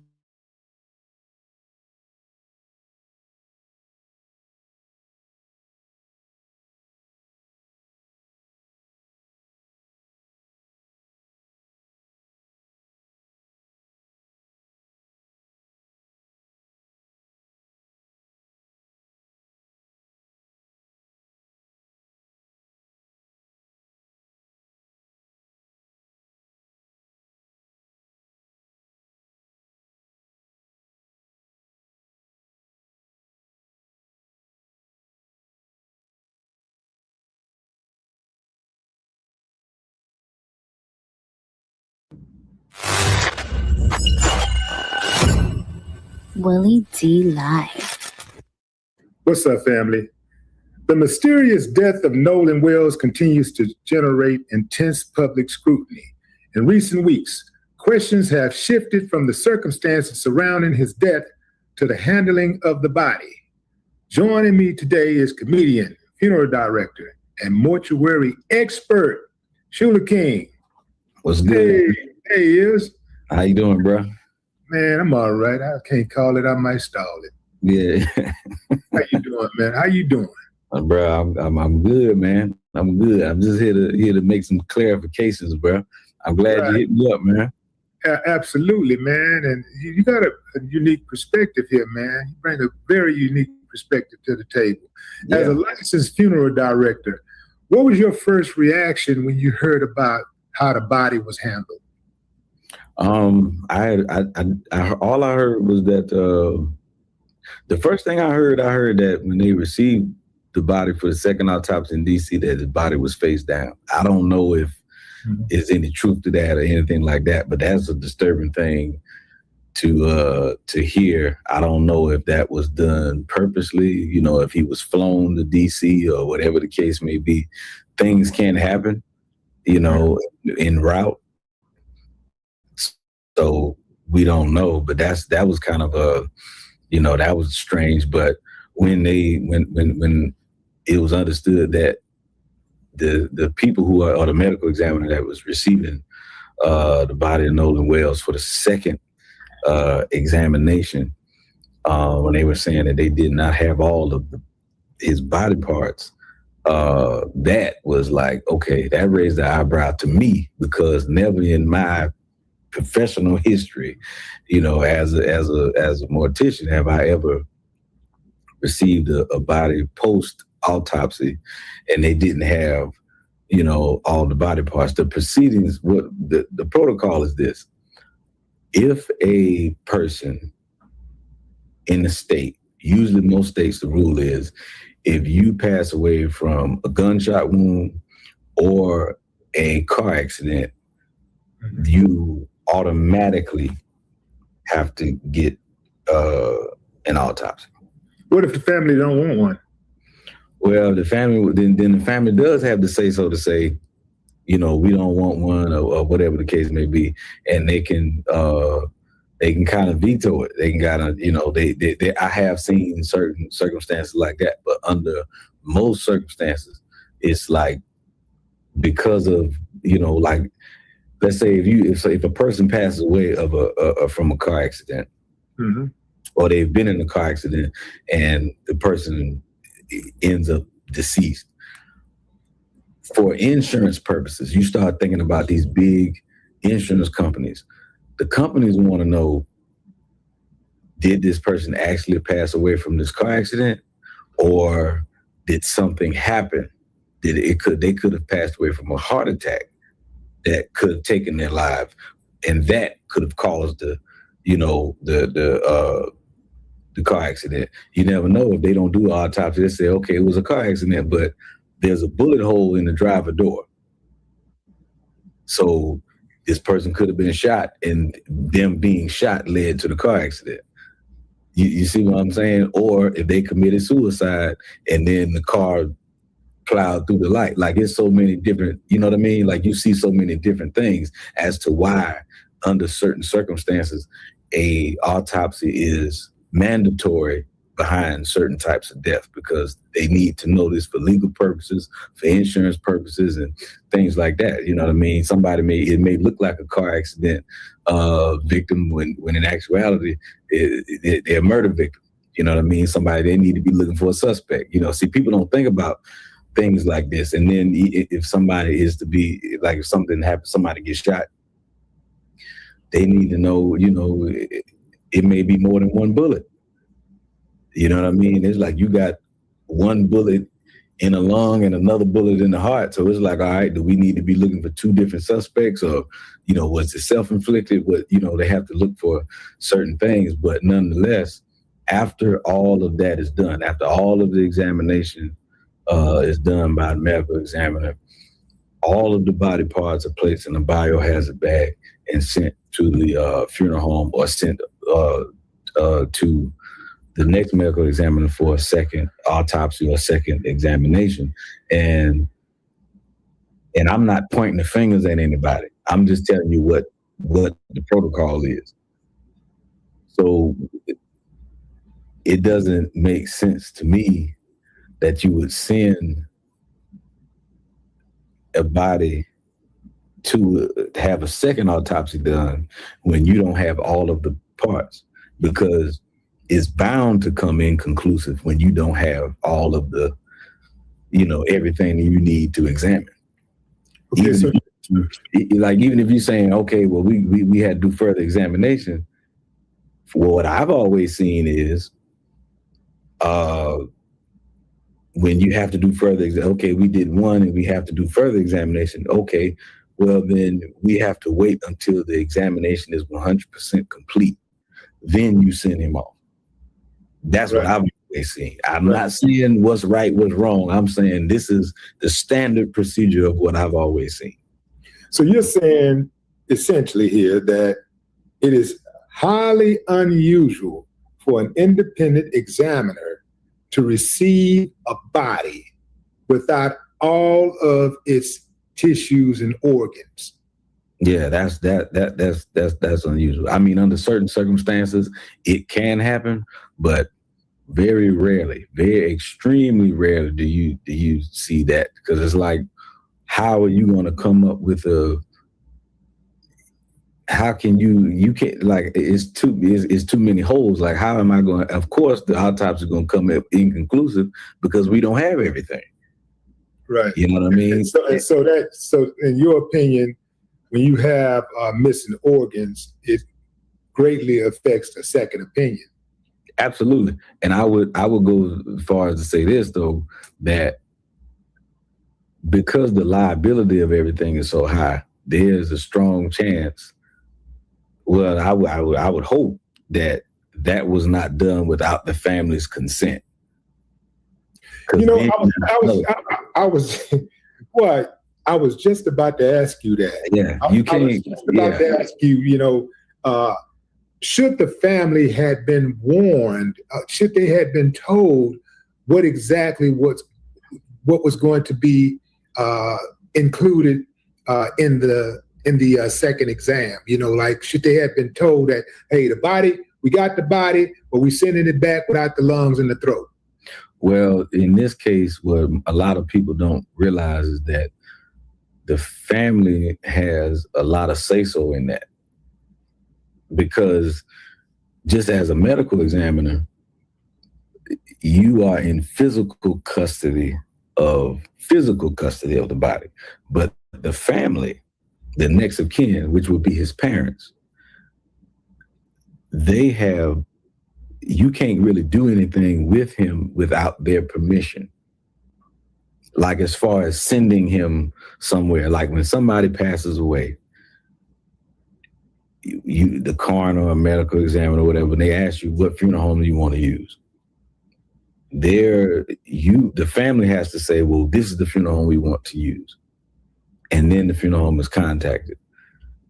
You know, you can't just send a body somewhere without the family's permission. You can't, like, if somebody's a company is there that they want to ask, you know, can we take organs? Can you donate? Or you can't take anything or do anything without the family's permission.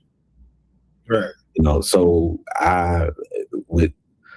to my understanding and to my knowledge and my experience, when you have somebody, especially under such it's a hot light, you know what I mean, in the public eye, you got to dot your I's and cross your T's.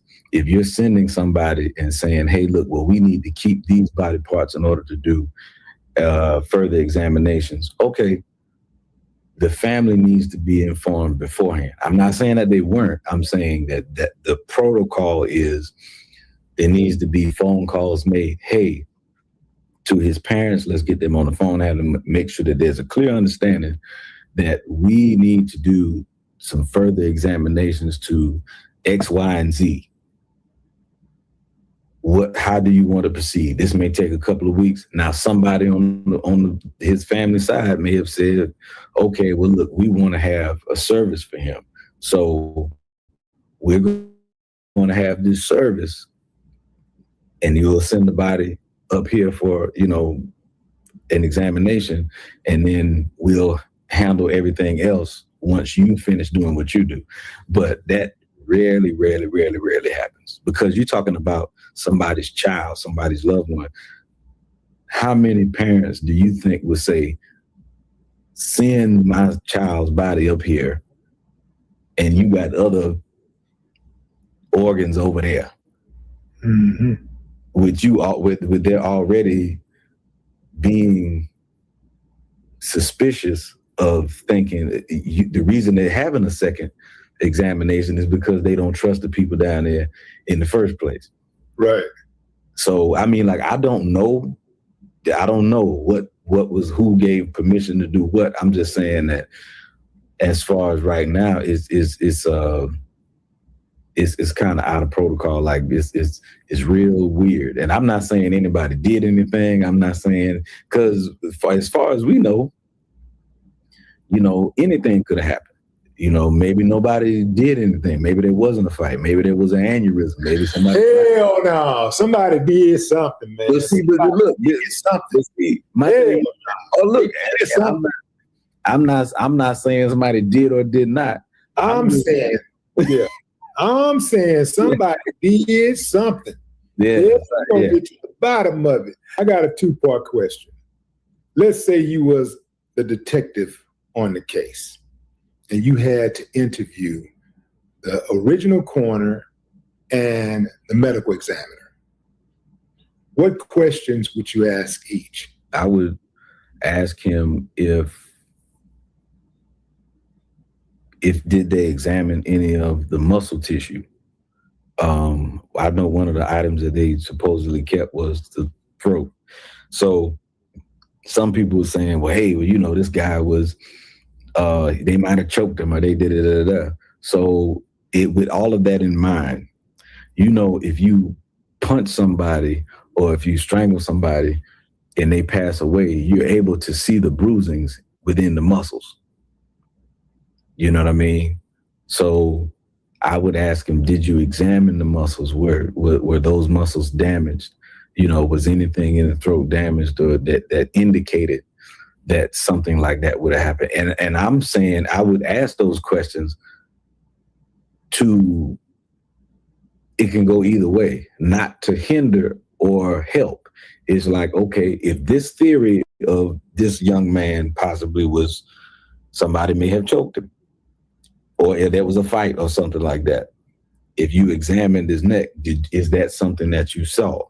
Did you see evidence of that? That would be something like if there was a fight, did you see what about his hands? Did it look like he was fighting? Did it, any bruises on his face and the bruises on the inside of his body? I mean, was there any type of, anything ruptured? Just anything, you know what I mean? A bruise to the temple, anything. Was it anything that looked like, some type of damage that was inflicted on his body?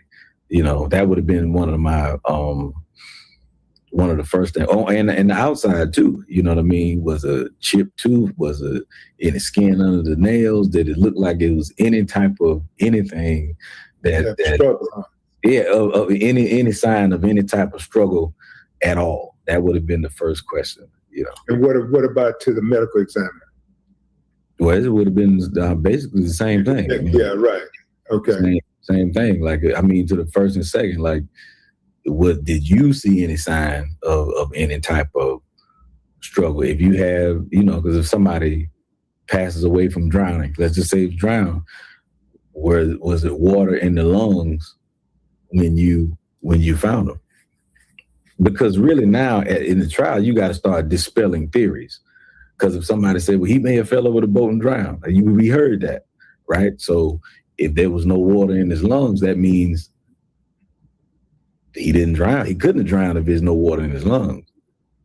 Do you think it's possible for the family to still get the answers they're looking for under these circumstances? It is possible.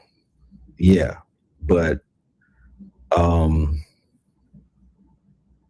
I don't know. You're trying to keep a clear head, but it just seems like everybody's trying to CMA.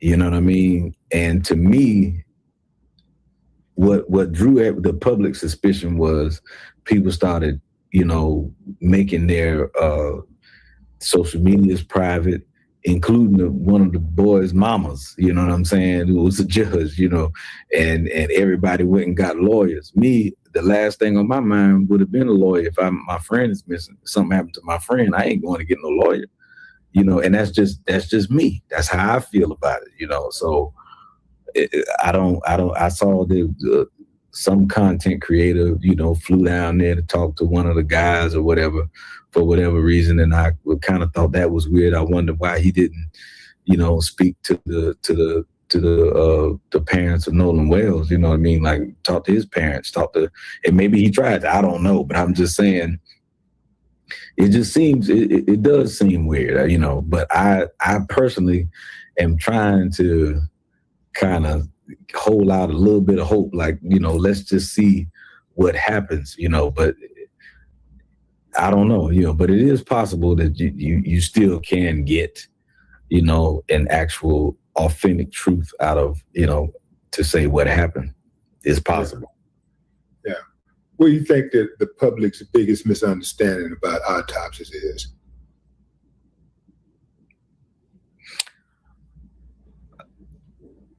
Probably that they throw everything away. You know what I mean? Like they don't throw everything away. You know, like I said, when they examine everything, but everything is placed in a biohazard bag and given over, because this is still, you know, in respect, this is still a human being. So we don't just start discarding stuff, and you know, you can't just do what you want to do. There's strict parameters, you know, of the law that you have to go by as a medical examiner, as a coroner, as a funeral director. There's certain things that you just have to do. So, you know, but I don't know, man. I hate that it happened, but to me, and it's just me, if I was a friend of someone that passed away and I was there, or we were there, I would be as forthcoming as I possibly could. And I wouldn't hide, you know, from the public. I wouldn't, I mean, to me, and that's just me and my thinking, you know, I'm out in public. I've said things that people didn't like, and, you know, people have said things to me and you know, I've had a couple people try to threaten me about some stuff, and, you know, I hate, but that's cool because I can get busy. I ain't worrying about that. But at the same time, you know, I wouldn't hide. I would be I would go above and beyond to say, hey man, this is what I know. You know, this is what happened to my knowledge, you know, and that's my friend. You know, I love him, I care about him, I care about his family, I care about, you know, his people. So, you know, and his reputation. So I wouldn't, you know, as a friend, I would be selfless. If you pass away under whatever circumstances, now I'm, you know, more so concerned about defending your honor and making sure your loved ones get what they need, because I'm still here. Well, you know, that's what a friend would do. You dig? That's what a friend would do. There you go, Willie. Yeah. But man, look, I appreciate you coming on the show, man.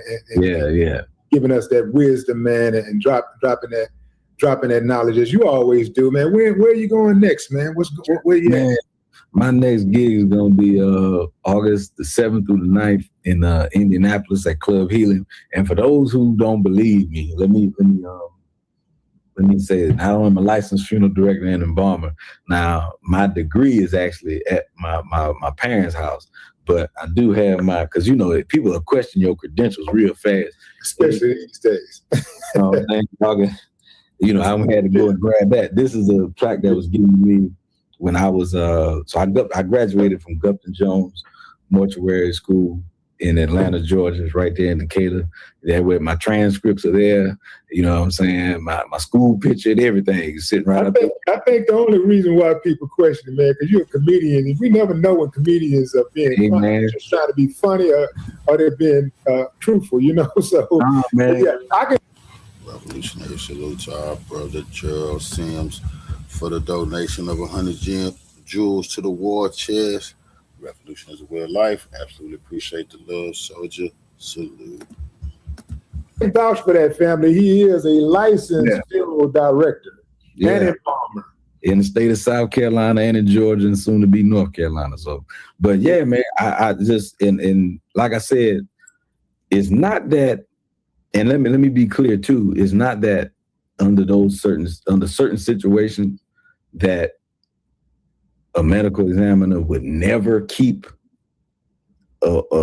certain body parts, but the only time that I've ever heard of or only situation that would be common is when somebody passed away from an infectious disease.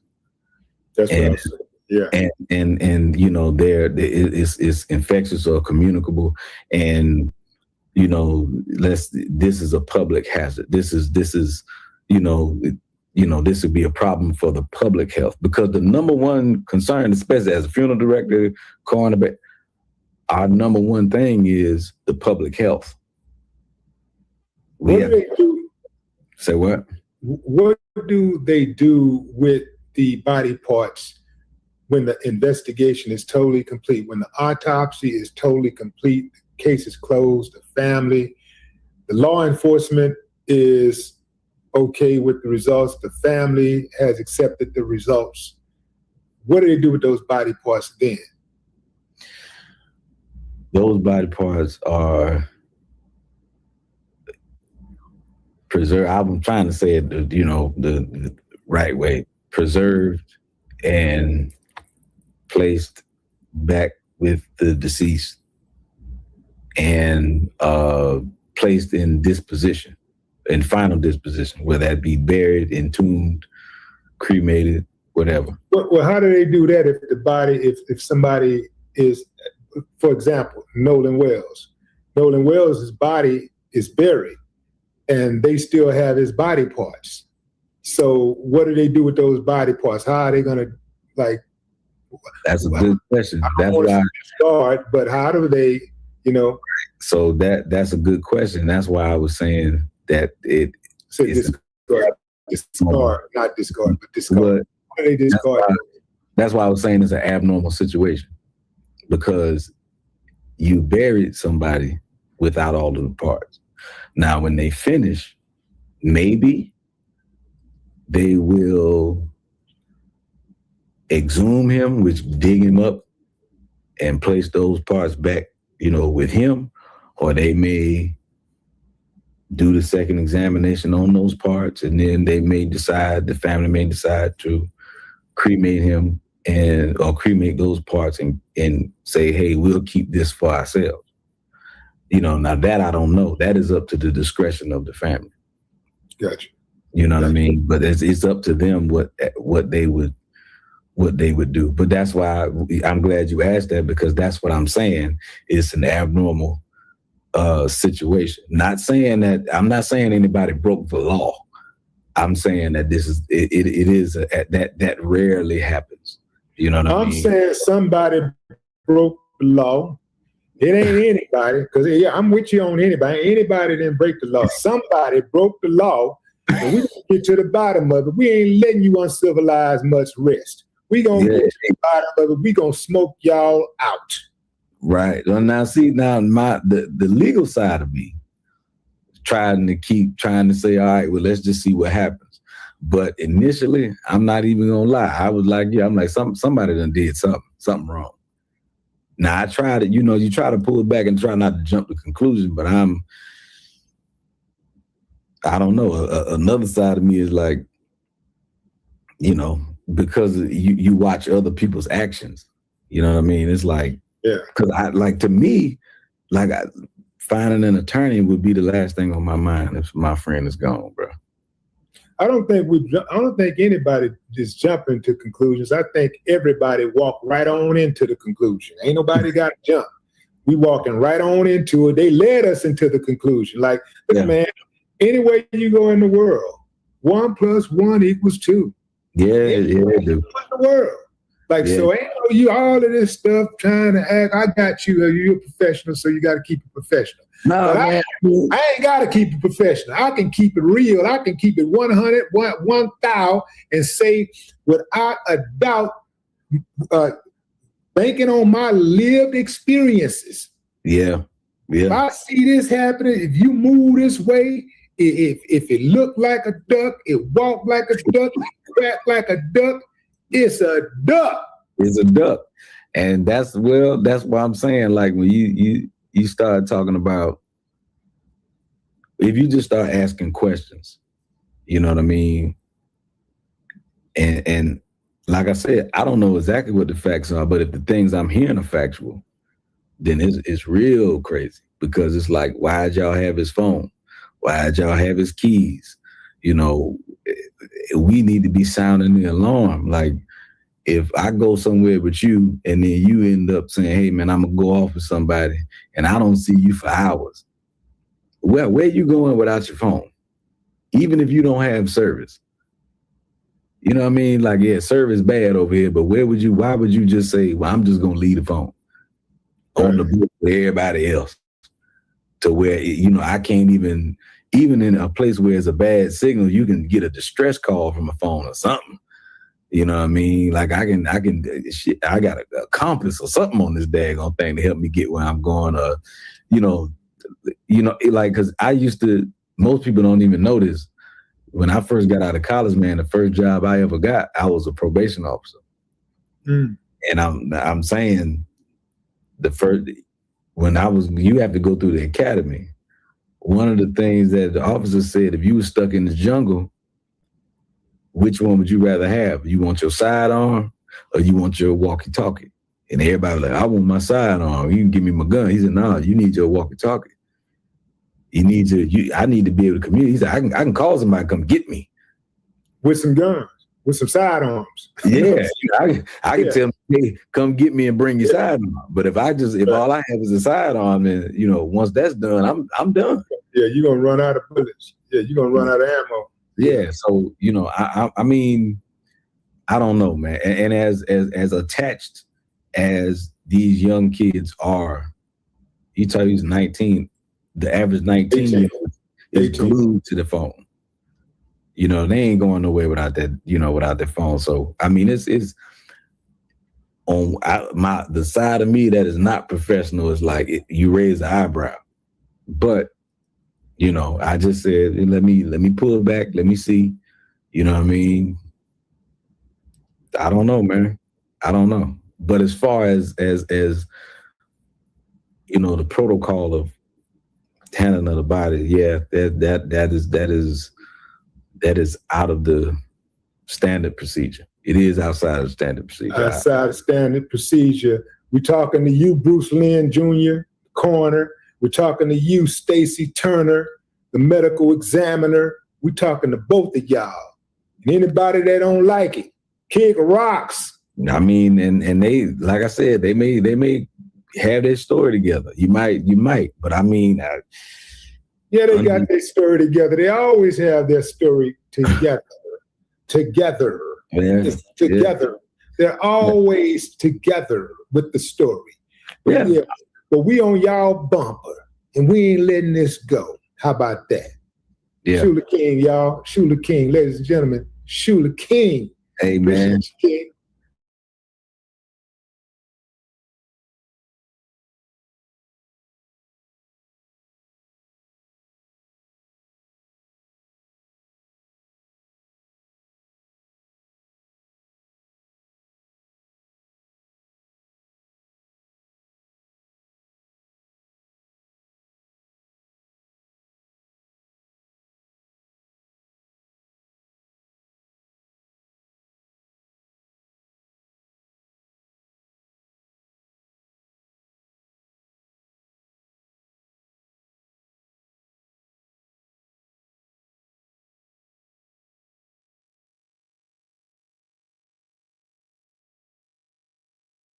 If you're already subscribed, check and make sure the YouTube hasn't unsubscribed you. And of course, be sure to give the video a like as well as share it on your social media. The white supremacists hate that. And now the Sunday address. Between the conversations we've been having regarding delineation and my recent video about Argentina, it seems I've become very popular with immigrants as of late. I put that in quotes. But there have been some people who apparently don't like the fact that I'm even talking about delineation at all. Apparently they feel as if I shouldn't be. Well, why do you have to speak about it? Well, the main reason is twofold.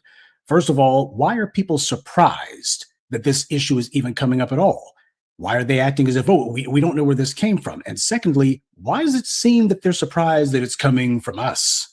Why apparently are they surprised that we're talking about it? They seem to feel as if, well, it's been going on for this long. Why are you guys suddenly getting uptight about it now? It seems that for a certain contingent, they're basically operating right out of the white supremacist playbook. Everything from slavery to the civil rights movement, the white supremacists have always said, well, there wasn't a problem until those damn abolitionists started riling people up. During the civil rights movement, well, there wasn't a problem with segregation or lynchings or church bombings. Well, that is until those civil rights activists started agitating. And now you got a number of foreign flags and others who have decided that they're going to be drawing from the exact same well. They're going to be recycling those talking points. Well, they're going to get the exact same results. Instead of trying to call yourself asking foundational Black Americans, why is there delineation going on? You need to be asking the Africans and the Caribbeans about that, because we've already answered the question 1,000 times over. It is not our behavior or our stance that's the problem. We are finally deciding that we're no longer going to be on a treadmill anymore. Sooner or later, there was going to have to be resolution, and this is what it looks like. Foundational Black Americans tried for a century to create real and lasting ties with Africa in particular. But what the Africans wanted was just a fast way to expedite fleeing to the US. Meanwhile, foundational Black Americans were trying to get to Africa and talking with the brothers and sisters there and talking about building. That's what Black Americans were talking about. But the problem is there seemed to be some sort of fundamental offense that took place when foundational Black Americans showed up and started saying, hey, we should be building together. Apparently, that was offensive to people on some level or another. And when it came to coming to the United States, the interaction that a lot of these immigrants wanted was basically charity. That's what they were looking for. They weren't even thinking about building Africa up. We got to be honest about that. Meanwhile, foundational Black Americans, we weren't talking about charity. We were looking for someone who we could do business with. Every time Black Americans talked to the Africans, it was always about, hey, we're fighting just to be able to get some land that doesn't get firebombed by the KKK. You guys have got lots of land, but no skills. We've got skills, but no land. It seems like this is a natural union that should take place. Foundational Black Americans were looking for someone to do business with. We were talking about how the world we could put our heads together and make things happen on a business level. And then the Africans wouldn't need charity. They wouldn't need to be dependent on the IMF, the World Bank, or any other gang of white supremacist crooks wearing suits. That's what we were interested in. That's what the entire dialogue, from the Pan-Africanists through the Civil Rights Movement, through the Black Power Movement, to the post-Black Power Movement, and whatever you want to call the early 21st century, that's what all of it was about. If you talk to a lot of the folks who are saying things about delineation now, ask them when they went to Africa, what's one of the things that they'll tell you? They went there to do business with Africans. They didn't go there as the representatives for some white corporation. They didn't go there to try to see what they could get out of Africa. Let's exploit the place. They were trying to set up business ties for mutual gain. But unfortunately, it turns out that is exactly the opposite of the culture there. I guess that's where the breakdown happened. We were bringing a culture that simply didn't exist there. We came to them respectfully. They didn't want that. When you look at literally every other ethnic and racial group in the United States, each of their embassies and many of their foreign businessmen connect with the local enclaves and populations in the U.S. who come from those countries. And those foreign governments look for ways to get together with those immigrants from their groups and work together. They look for people who they can do business with. That's why every time you look up, you find some Chinese national or some Israeli national or some Russian national who's doing all kinds of dirt. And it turns out that those home countries' governments were neck deep in it. There's serious ties between these immigrants and their home countries. See, when these foreign governments look at the enclaves in the United States, the separate communities, they look for the ones that came from their home country. And that's who it is that they want to unite with and do business with. However, the process of these so-called African leaders coming to the U.S. to unite with us and work with us, that never happened. Tragically, the opposite occurred. Now, you had some people I remember who wanted to know what I thought about the toppling of Venezuela by the Orange Man. Apparently, their issue was that they heard me say some favorable things about Hugo Chavez. Actually, what I was doing was just giving my opinion about the man. And while I am able to recognize and call out that you do have racial differences in places like Latin America, you got the Blanco ruling class, and basically they duplicated all that white supremacist crap there too. The reality, though, is that Hugo Chavez's support for Black Americans didn't really go much further than lip service. And that's the problem that I had with the man. That's why you never heard me mention him very much. My problem with him was the same problem that I got with a lot of other people. He wanted to give lip service and basically keep Black America at a distance. If this man truly wasn't a life and death situation, and we found out that he was, then the question is, why wasn't he trying to make serious ties? Notice how everybody tries to avoid doing that. No matter how desperate their situation may be, none of them ever says, you know what? There is an indigenous population in the United States who has been fighting white supremacy and fighting against the U.S.'s oppression and policy overreach for 500 years. These guys have been fighting. It seems like maybe we should be talking with these guys. Everybody looks and goes, oh, no, we're not doing that. And the reason why is, no matter what they may say publicly, at the end of the day, everybody is still trying to find a comfortable place under white supremacy. We are the only ones actually trying to fight it, and they see that. And they understand, well, if we call ourselves making common cause with those foundational Black Americans, That's a formal declaration of war against white supremacy. And what that means is, well, those international monetary fund dollars and the little old charity that we get from this or that white NGO is going to dry up. Well, we're not going to have that. So doing a photo op and giving some vague, empty talk about how Latinos have African ancestry, that doesn't impress me. Alexandria Ocasio-Horseface did the exact same thing, you'll recall. And then she gave us her butt to kiss when it came time for her to go run for Congress and start demanding things. She went out of her way to prioritize everybody else, starting with illegal aliens. Foundational Black Americans weren't even an afterthought to her. See, whenever you got these people, particularly immigrants from south of the border, oh, they'll go ahead and say, well, oh, yeah, we got a little bit of African ancestry. They do that basically as a bulletproof shield to ward off any accusation of anti-Black racism. That way, whenever they start doing all their anti-Black garbage, they can say, well, you can't say that I'm racist. I mean, see, I admit that there probably was an African in my ancestry way, way, way back when. So now you can't call me racist. That's all that it meant to her. It's just a rhetorical shield that they can use to make sure that you're not able to call them out on their dirt. And the problem is, to an extent, Hugo Chavez basically had a similar conceit. It wasn't the same, obviously, but the truth was, if somebody's only giving lip service, that's no service at all. You can keep your phony sympathy and your pretend camaraderie. We're past all that now. What matters today is tangibles. Who's coming to us talking about money and resources? Africa has spent decades throwing open the doors to every single group of invaders and colonizers who's ever come down the pike. And even today, they're rolling out the red carpet for Red China and Russia, two countries with a solid track record of violent colonization and using any means to subvert populations who they want to rule over. And yet all the Africans have done in regards to us is repeat lies about how Black Americans are somehow beneath them. Now, I'm going to preface this next part by saying that I fully recognize that we have some on-code immigrant family here. We should not forget about them. And by the way, yes, I did use the word family. Get over it. When somebody is your brother or sister in arms, then that's supposed to mean something. Unless you think that I should have more respect for the likes of Clarence Thomas or David Clark simply because of their family tree. This is what makes these kind of conversations a bit touchy, but we have to be honest about how things came to this point. That's the entire reason delineation happened. It didn't happen overnight, and it wasn't for lack of trying on our part either. The main reason that delineation has occurred is because we got tired. No, not just with white supremacist fatigue, but Pan-African fatigue, chasing a mirage. You can't have an alliance of one, and that was the entire problem. Foundational Black Americans saw the plight of Africa and the Caribbean, and we wanted to help. And we wanted to start by getting people on code. We wanted to go ahead and obliterate the stupid tribalism that had crippled Africa and has undermined the Caribbean since forever. The entire reason that we were able to unite here and actually get things done as a group was precisely because we didn't practice any sort of tribalism. But we couldn't get everybody else to see that. We were the only ones who genuinely wanted to see these places rise. We didn't just want to talk about Black empowerment as some sort of localized American phenomenon. We wanted Black power worldwide for everyone. We believed in it, and it was a goal worth pursuing. And by the way, I have no regrets about that effort. I felt fine about it then, still feel fine about it now.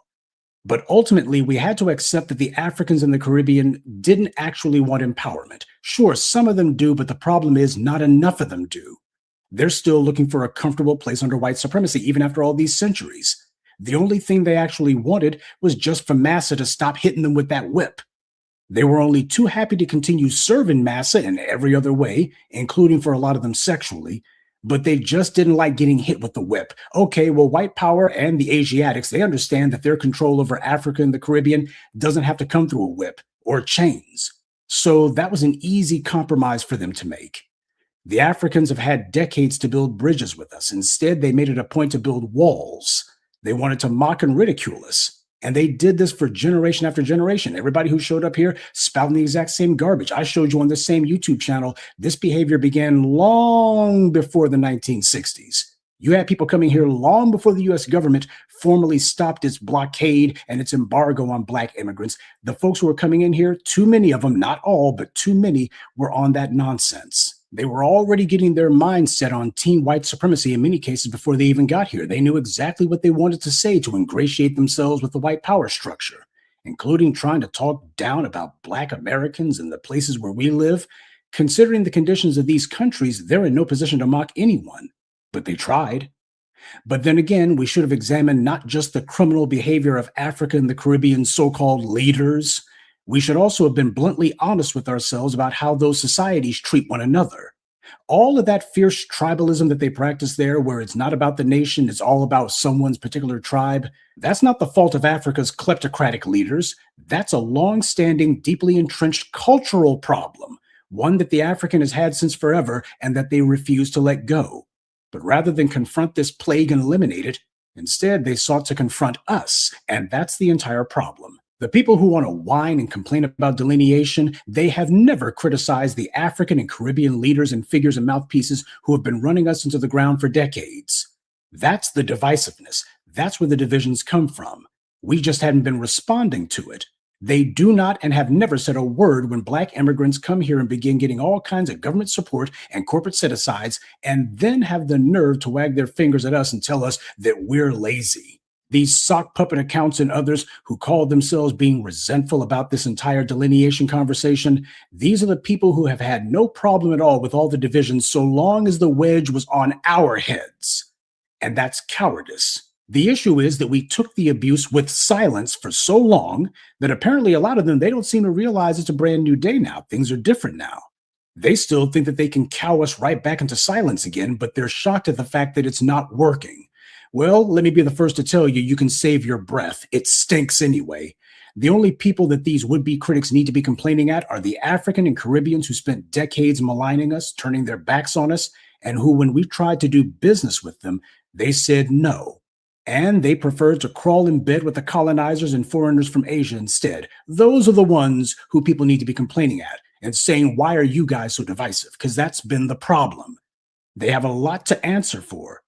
But we have a lot of tethers, foreign flags, bootlicks, and morons who are terrified of that. That's the reason why, by the way, you should not underestimate how pervasive an issue the opposition we're getting from them is, because of the numbers that we're dealing with. And if it seems like, man, there sure are a lot of people who are sitting here copying and pasting all of this tether babble, well, there's a good reason for that. White supremacy has had generations now to selectively cherry pick hundreds and then eventually thousands of people to be selectively brought to the United States based on whether or not they're going to get on code with the white dominant society and whether or not they would be opposed to foundational Black Americans. Meanwhile, the steady flow of fleers has continued.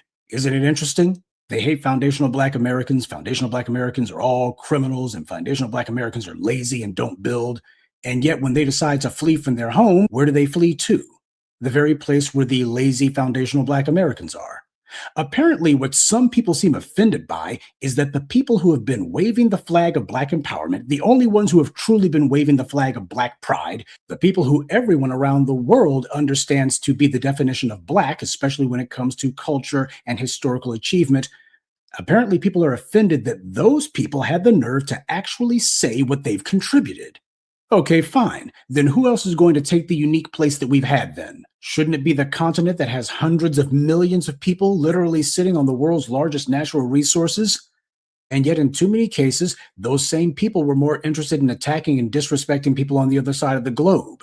Well, that doesn't work. The people who are complaining about delineation, just understand foundational Black Americans dismiss this as childish whining. And when you look at the condition of the continent and the islands, you understand they're right. See, if we were willing to do the old, well, both sides are equally to blame, if we were willing to go ahead and repeat that lie, they would like that, mainly because that would maintain the status quo, and it would also not require any changes from Africa or the Caribbean, which is where the changes need to happen. You see, refusing to tell the truth, otherwise known as lying, that's the entire reason that we're in this position in the first place. So that's the reason that delineation happened. The people who want to call themselves wagging their fingers at us, they need to be asking Africa and the Caribbean, why is it that for a century now, the individuals who came here from those places decided that they were going to be pointing their ire and complaints and their aggression at us? And worse than that, why is it that when Black Americans went to these places, not only were we not welcomed, but on top of that, these individuals didn't even want to do business? That's the real thing that people should be actually upset about. That's where all the complaints should be, because that's what the entire problem has been. Us simply calling out the garbage that's been going on, that's not a problem, that's the solution. Africa is not our enemy, neither is the Caribbean, and nobody said that either place is. What we've said is they haven't been acting as friends, much less family. And we have to have clarity on that. But unfortunately, you've had a lot of people who have been able to get on white supremacy's good side, or so they thought. And as far as they were concerned, well, we're going to keep opposing you guys, and white supremacy is going to keep feeding us. They're going to go ahead and keep letting folks in here because they like what we say. You know, we're getting over on everyone. No, you don't. You don't win the game of white supremacy. If the people pretending to be offended at delineation looked at how the populations of these places treat one another, they would actually be agreeing with us.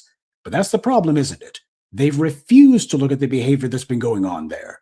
You see, it's very easy to point the dirty end of the stick at foundational Black Americans because we accepted the abuse in silence for so long, and because they think that they've got the backing of the white powers that be.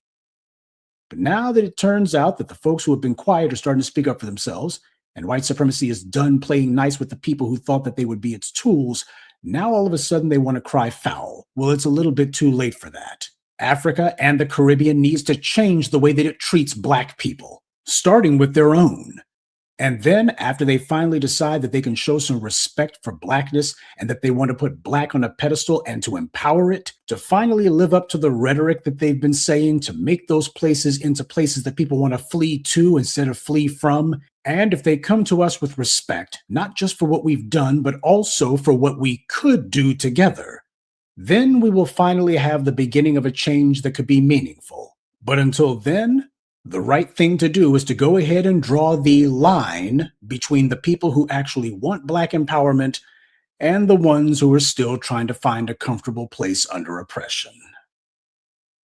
Good evening, and be one.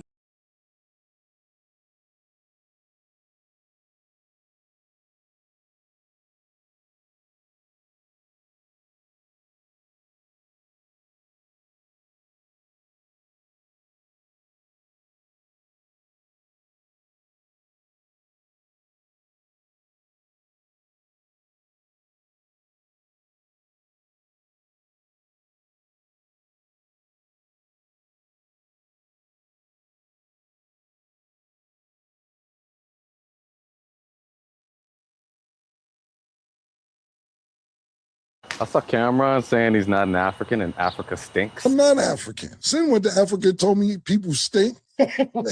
Now, obviously, this is ridiculously disrespectful and ignorant, but I love Killer. So let's approach this empirically. Why don't we do a history of the name Cameron Giles? Giles is a medieval French name originally used by the followers of a one Saint Giles, a nigga that looked like this.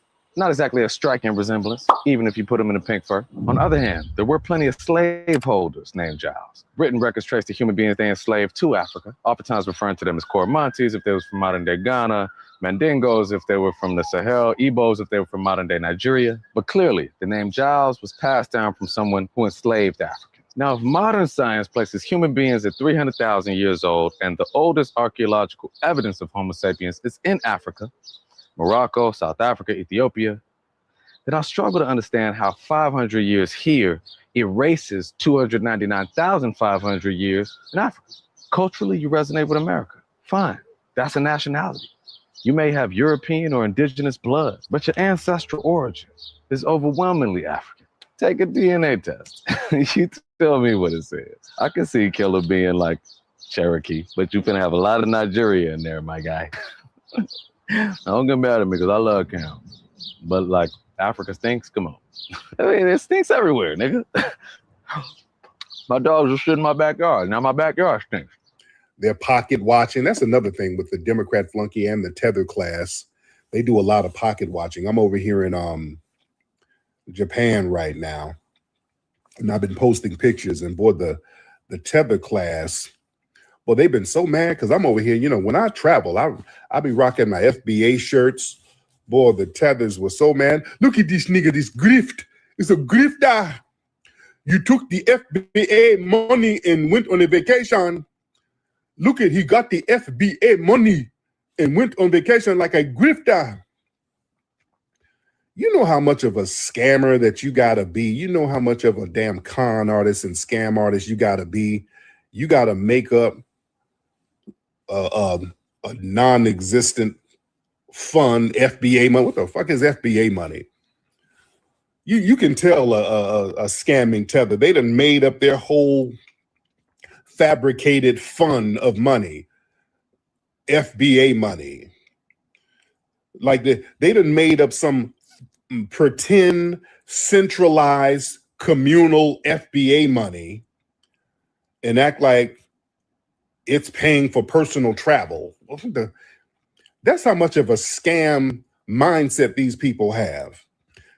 They got to invent a mythical con because they can't psychologically process the reality of fully independent, multi-platform media, foundational Black Americans who can generate organic wealth. That's foreign to them. Because, we travel. I've seen a few FBAs out here. We travel just vacation and not just on some economic refugee shit. See, when you build tangible institutions and you consistently produce shit like I do, you understand? We generate legitimate self-sustaining capital. Tether's got to sit here and act like the FBA fund, the FBA money is. They have to try to invalidate the very blueprint of our business savvy. They hate the fact that we can do things without running scams like them. To them, everything, there has to be some kind of mythological scam to everything a Black person does to them, because that's their mentality. It's always this psychological fear and a projection of their own scamming mindset. You understand? Because see, they operate from this survival mindset where their leadership is defined by begging, siphoning, scamming all the time. Every time they go somewhere, they got to scam off somebody. Whenever they travel somewhere, it's always a scam somewhere. Because they lack a history of self-funded institution building. You understand? Everything they get is charity. It's other people's benevolence. It's some scam. They can never really organize anything to build up from the ground up.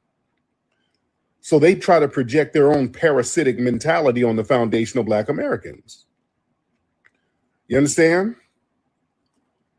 See, they hate the fact that our delineation that establishes boundaries that they can't cross, exploit, or co-opt. Yeah.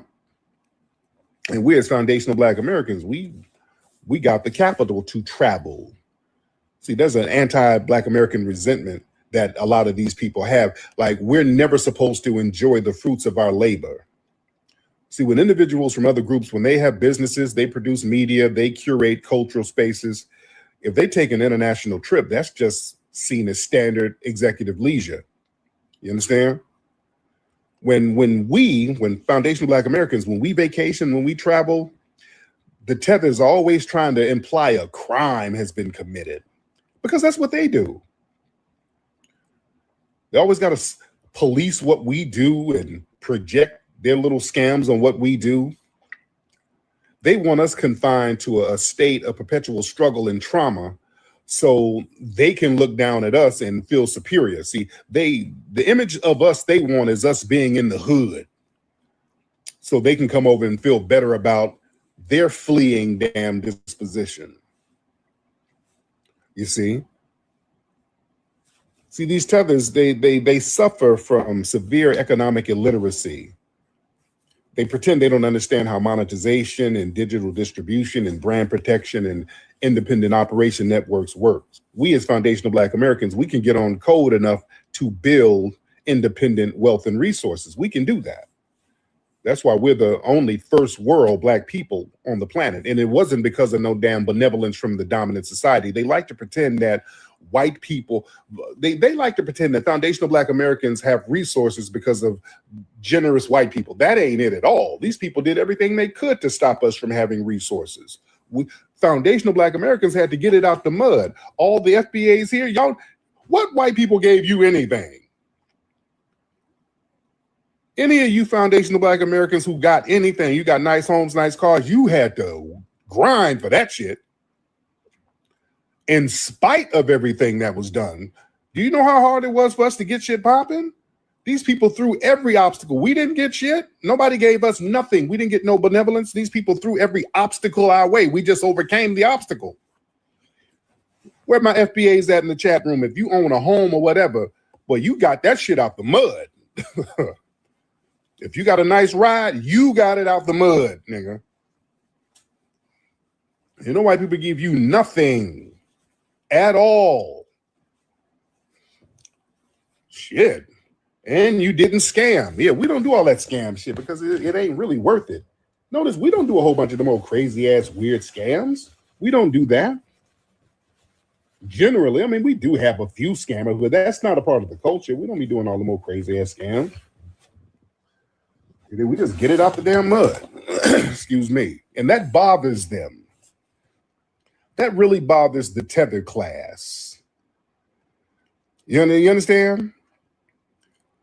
So they try to pretend the only way that a foundational Black American, we can afford a nice house or go on a nice vacation is by dipping into some non-existent communal pot that we done snuck some money out of. Let's stop it. Give me a break. Give me a damn break. And also, they lack their own tangibles. See, these tethers, man, they scream the loudest about what we do because they have built nothing. They ain't got nothing. They haven't organized any kind of independent wealth building entities, nothing. They secured no global footprint, nothing. All they do is fixate on us and pocket watch us because they ain't got no pockets to watch. And then all they do is talk about us. They love projecting their failed behavior onto us. Yeah. But the ultimate goal, ladies and gentlemen, all that shit, you stealing money from the FBA money, all of that is to basically try to delegitimize our lineage. Yeah. See, they try to do a smear campaign to delegitimize the concept of foundational Black Americans delineating from them. You dig? So everything we do is always a scam. It's a scam, it's a grift, it's a con. Just throwing out bullshit words over and over, just like that punk, that Democrat shill, wide bussy punk who called up earlier. They want to try to demoralize our lineage so that we don't keep delineating from all of this nonsense. Yeah, but as long as they know, as long as we're laser focused on our lineage, these people trying to tether on us and piggyback off of us and exploit us, that shit is done. Yeah, those days are over. We ain't going for that no more. Y'all get those hands up. We got a lot of folks in here. Yeah. FBA is a group, nigga. Yeah, they always try to redefine us. That don't work. Yeah, that train is over. That train is over. Yeah, people, they want to Africanize us so bad. They really want to Africanize us and make us generic Africans, and that ain't working. Revolutionary salute to our queen. Fate speaks for the donation to the war chest. Revolution is a way of life. I absolutely appreciate the love, queen. Salute. That's just not working, ladies and gentlemen. Speaking of that, did y'all see? And I talked about Cameron when he did a video that went viral. Cameron was like, "Hey, I'm not African. I'm just not African," and that went viral. So Vic Mensa did a response to it. Vic Mensa did a response to that video. And basically what Vic Mensa was saying, and by the way, Vic Mensa is a rapper. Vic Mensa, his mother's white and his dad is from Ghana. His dad is Ghanaian. So he was calling out, he was like, oh, that was ignorant. He was like, yeah, people trying to distance themselves from Africa. I don't know why Black people are trying to distance themselves from Africa. Oh, why are they trying to do that? And then he went into this whole spiel about Cameron's last name, which is Giles, Cameron Giles. Then he went into some whole French medieval origin of Saint Giles, which is irrelevant. People do that shit. They start getting into all of these non sequiturs that don't mean nothing and trying to break down the etymology of names. You know, Tethers be trying to do that with me. Tariq, why is your name Arabic, nigga? Okay, none of that has to do with no damn lineage, okay? Y'all just want to waste time. You don't really have an argument. Then Vic Mensa went into the legacy of enslavement. And then he went into some archaeology, talking about Homo sapiens coming out of Africa 300,000 years ago. And then he's arguing that 500 years in America can't erase 300,000 years of African ancestry. And then he started going into nationality versus ancestry. Then he went into DNA. If he took a DNA test, it's going to come back with this. Man, good grief. Good freaking grief, man. The tether fatigue is real. Tether babble. Listen. Tethers, listen. Vic Mensa, he's African. He has African uncles, aunts, cousins. He has direct lineage in Africa. All right? We don't. All right? It's that damn simple. All right? There's a lot of people who came out of Africa centuries ago, even thousands of years ago. Yeah, we're not generic Africans. All right? We had an ethnogenesis. Yeah, we, like a lot of people on the planet, got some African genetics. We got European genetics, and we got Asian genetics. But your lineage is very important. Our lineage is foundational Black American. That's why a lot of DNA tests, we can't be traced to anybody over there now. You do a DNA test, they're not going to trace you to an individual over there. You understand? That's the reality.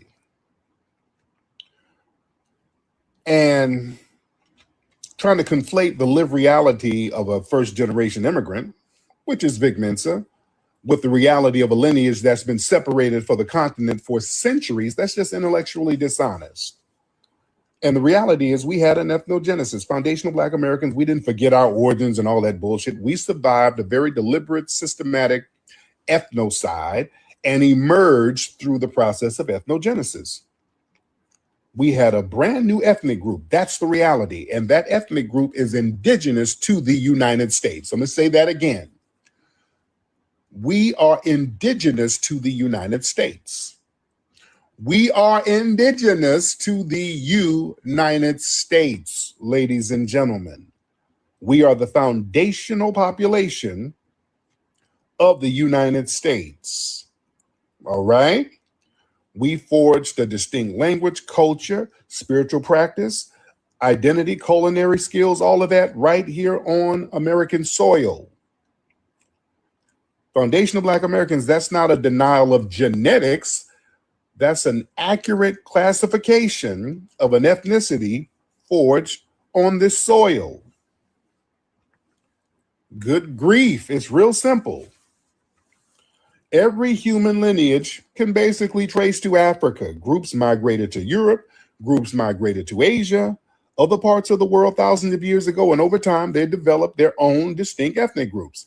No damn body demands Jamaicans, Brazilians, or Europeans, none of these people, nobody demands that they identify as generic Africans, nor do they have to surrender their national or ethnic identities. But there's always this hypocritical ass double standard where foundational Black Americans, we are continuously badgered and shamed for claiming our distinct ethnicity that we literally bled to create. You know? And all of these people know we're different from them because they have pejorative terms for us. That's the really ironic part. Y'all know we're different from your ass because you told us we were different, damn it. You were the ones calling us Akatas. What y'all talking about? That's why don't be ashamed to distance yourself from these folks ethnically. Shit. They wanted this whole myth of a generic African. Listen, ain't no damn generic African. Africa is a massive continent with 54 different countries right now, thousands of distinct tribes, languages, ethnic groups. People on the continent, they identify by their specific tribe, their specific lineage, their specific nation. They don't act as a monolithic block. In Africa, they want us to be a big-ass generic monolithic block, and they are not a monolithic block. These people demand that we as foundational Black Americans adopt this generalized post-continental African identity, which that erases the geopolitical realities of the continent. And then that strips us from our unique lineage here. They want us to do some shit that they ain't doing, basically. They ain't got no unity over there. There's no one big old identity. And you know what it is, man? This is cultural imperialism disguised as brotherhood. See, a lot of these people, they want to leverage their proximity to foundational Black American culture so they can build platforms, they can build wealth, they can build influence in the US. But see, when they attain that platform, then they try to act as the cultural authorities over the culture of the people that they're participating in. So they try to tell a group of people who survived centuries of oppression here that we're supposed to identify, or how we're supposed to identify. That's like cultural arrogance. You see, these people demand that we embrace a generic African identity. It's really about access. It's not about no damn brotherhood. They come around us. We have to stick together, nigga. It's all about us being together. Unity is more important than division, nigga. Y'all ain't trying to get no unity.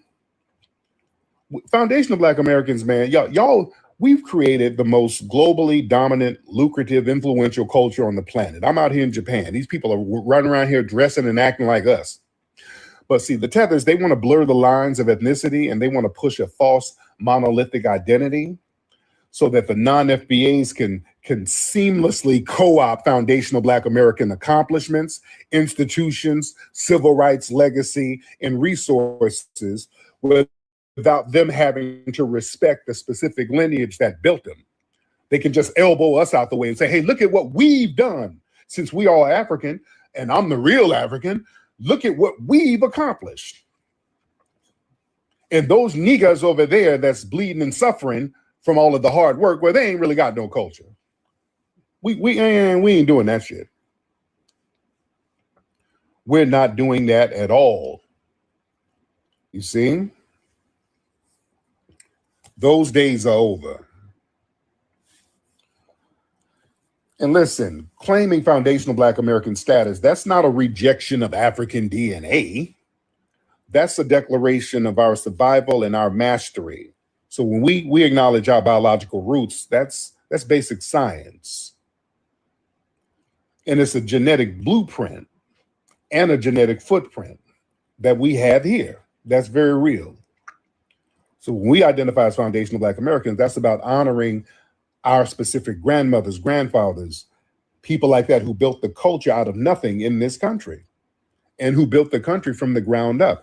That's demanding respect for a distinct ethnic group that shaped the modern world independently. We did that as foundational Black Americans. That's a reality. Shout out to everybody in here. We're in here deep. We're in here very, very deep. Shout out to everybody in here. Raise them hands. Let me get the family in here. Let's get those hands up. All right. Excuse me. Damn. All right, let's get the hands up, family. Let me see who we got in here. Bree. Let's get Bree. For some reason, I can't get you in. Let me get you in on the other side. All right. Yeah, they don't like us having constructive conversations like this. All right. Let me 3 answer. One. Who is this? Y'all raise the hands. And y'all share the space, everybody. Share the space. Everybody share the space. So I'm blessing Japan with my prayer. Yeah. I'm bringing some of that FBA energy out here to Japan. You know, I'm out here standing on that FBA business, ladies and gentlemen. The food is great out here in Japan, man. The food is absolutely great out here. Absolutely phenomenal. Muhammad, hop on in, Muhammad. I'm going to just start getting random people up. Muhammad, hop on in. Muhammad, hop on in, sir. Doing well. Hey, Muhammad, how you doing, fam? Doing all right. What's on your mind, bro? Montgomery. I had just left another live and I was checking it out over there. And I watched as certain people came up onto the panel, and the topic was, how is it that the word black is all of a sudden now become confused, except for when it's used in a negative term. Right. And like we have a way of knowing who we are, because it's almost like it's centered in our being, like a beacon. Like you could tell what's real and what's fake. And we have our ways of doing that. And I don't care what city you come from, what neighborhood you come from. Everybody know there's a Pookie or Popcorn or somebody. We know there's all these different peoples in every neighborhood, because our family members came up with different things, you know what I'm saying, that made us all have somebody that was like that. So we have like a shared culture, even though we've never even been to a particular city. We've been there. Every hood is the hood, you know? And for us to have like almost a second sense of who we are, you know, a tether could never catch that. And a lot of times when they try to latch on, cosplay, and do things like that, they don't understand when their actions are so disingenuous, you know? And it's like we see it, we call it out. Part of who we are is that call out effect. You know, we want what's fresh, we want what's real, all of that. So the fake shit, we catch it just like that. You know, and a lot of times, you know, people don't understand what's authentically ours. Like the guy came up and I started laughing. He's like, oh, you done fucked up now. You done let me up here. And I was like, who the hell? What the hell? And then it was real interesting. I watched that, and it's like, why do people think that we're so gullible, you know, or that we have no self-knowledge, where when we determine to do something, we've determined to do some delineation was met with immediate response, like, yeah, it's done. You know, it's overnight. Anything else that we push, it's like, yeah, it's done. It's overnight. That's how we rock. That's what we do. People don't know how we spread it to each other, etc. But we know what's ready for us, and we know what we're supposed to do, because everybody's already of the like-mindedness. So, like, people from the outside to try to infiltrate us and to make us think that they're like us, they always use a negative connotation. They use things that they think would make us sound like, you know, they're us, and they think it's endearing to us. You know what I'm saying? Like, yes, nigga, you're a motherfucker, you know, so and such and such. Okay, that's what you think that we are. See, when we say what we say, we do it in certain contexts. We don't do it every time like that, like the way you're doing it. But I think I see how you view us, you know? So a lot of the stuff that centers around the term blackness, I grew up with telling other people, hey, you black, because we were identifying based off of looks and color pigmentation and stuff like that. And we say, oh, that's some of our people right there. And we tried to treat people as if they was our own people, but resoundingly, they kept saying they not black. So since they not like us, then you not like us, you know, black. Yeah, now everybody. Thank you so much, brother. I had to land your plane, but it was going on and on. Thank you so much, brother. Twin. Professor Flex, what's going on, brother? I'm good, Twin. How you doing, brother? Once again, it's a pleasure speaking to you again. Man, these tethers, they love, you know, blaming the division on you and making it seem like you're the leader and like we don't have a mind of our own. I want to ask the tethers a question. Walk with me. Was Tariq there when they directed the movie Sugar Hill? And for the family, we understand that scene. We saw that infamous scene in Sugar Hill. Let me go back even further. When Malcolm X went to the African Union, was Tariq there? And he went to the African Union to ask for help. And in other terms, that those Africans told Malcolm X to kick rocks. Let me go even further. Was Tariq around when Marcus Garvey was trying to get Pan-Africanism popping, even though he was found out to be a scammer, but he couldn't even get it popping in his own country. See, he had to come here. So when they talk about this, all of a sudden this division, I want to ask the question: when was there ever unity? Because how you spell unity, there's a you and I in unity. So when has there ever been a you and I? But Flex, man, it's a pleasure speaking to you. I'm gonna park my Uber on that. Peace. Respect, brother. Yeah, listen, that whole listen, Tethers ain't no damn leader and all that. That when Tethers start talking that leadership, that's a deliberate insult to the lineage. I want y'all to understand that that's an insult to 49 million foundational Black Americans. They're saying that to be insulting. They know good and well that ain't no leader of a lineage. That's them deliberately trying to be insulting, to try to reduce our lineage, to delegitimize our lineage, because they can't latch on to it. Onto our lineation. See, they can latch on to everything else. They've latched on to the civil rights movement. They've latched on to the term African American. They've latched on to Black. They can latch on to everything that we do. But this, when we say foundational Black American, that's the one thing they can't latch on to. So because they can't latch on to it, they try to delegitimize it. But the thing about Tethers, you don't have clout. You don't have the clout to delegitimize anything. So all you can do is basically sit in little spaces and whine incessantly. And that's the thing that's frustrating them, because they're realizing that they don't have the charisma and the clout to move the culture like that, because you can do it in your own homeland. So basically, it's a whole bunch of just whining and nitpicking and just nagging us all damn day, because this delineation is whoop that ass. And let me tell you something. Yeah, we didn't divide shit. We just started checking these people en masse within the last 7 years. Before that, these people sat up here doing nothing but disrespecting us. All they did was disrespect us for decades.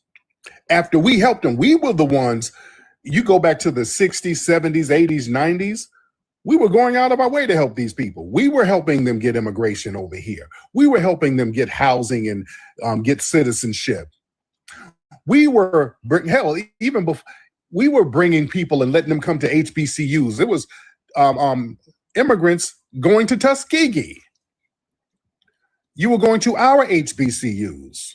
We were the ones fighting for your independent movements over in Africa. I want y'all to watch the new Hidden Colors movie. We talk about how we over here were instrumental in a lot of the independent movements over in Africa. A lot of us were putting the batteries in the backs over there. Don't let them fool you. In the 90s, we're walking around with African medallions, bigging up some of the African continent, bigging up Mandela, shouting everybody out. And these folks would come over here and then drive cabs and wouldn't pick us up. The movie, he brought up the movie Sugar Hill, came out in 94, how they were over in that movie talking about we are Akatas. And then when social media popped off, they were doubling down on their anti-foundational Black American hatred. These people, you go back on Twitter and all these things, these people have been calling us Akata for decades, and Jareers and all types of shit. We go over there to help them, and then they send us the Myron Gaines of the world, who come over here and side with white supremacist groups against us. We have major cases around the country involving justice, and the Tethers would be the ones undermining the shit. Come on now. Let's tell the truth about it. They get on these juries. Remember the Trayvon Martin case. They kept talking about this, quote, Black juror that was on the the George Zimmerman case. It's not an all-white jury. There's a woman of color. There's a Black woman on the jury, so it ain't all white. And they sat up there acquitting Zimmerman. That damn so-called woman of color was a damn Puerto Rican. She was a damn Latina. You see little shit like that. We start seeing stuff like that pop up. This weird off-code behavior by these so-called melanated people. And we had to step back and say, hey, wait the hell a minute. Hold on. Something ain't right here. Something ain't right. We need to ask questions here. We go to these different protests around the country, and then a bunch of Tethers show up and start twerking. Little weird shit. It was too much weird shit going on. Yeah, and on TikTok, they would have slave auctions mocking us on, not TikTok, on, what's that old bullshit ass site that I don't go to? What is that site? Not TikTok. What was that site they would have those slave auctions on? Clubhouse. There you go. Oh, they were acting a fool on Clubhouse. They really showed their ass on Clubhouse. These tethers would get on Clubhouse and denigrate the shit out of us. So that is what really sparked a lot of the delineation. These people would have marathon spaces. We weren't even talking about them. They would be on Clubhouse shitting on us, calling us ghetto. We eat Popeye's chicken, baby mamas. Then they would do television shows like that Bob Loves Abasola, where the writer of the show is an African damn tether. And they would write shit about how Black Americans are baby mamas and gangbangers and put this shit on national television. And then y'all wonder why we delineate? Fuck out of here. Yeah, we're delineating. We still got this punk in here. Old punk. He's still this Democrat punk in here talking about a cult. Nigga, you in the bussy cult, sir. Yeah, we don't give a shit about you getting mad.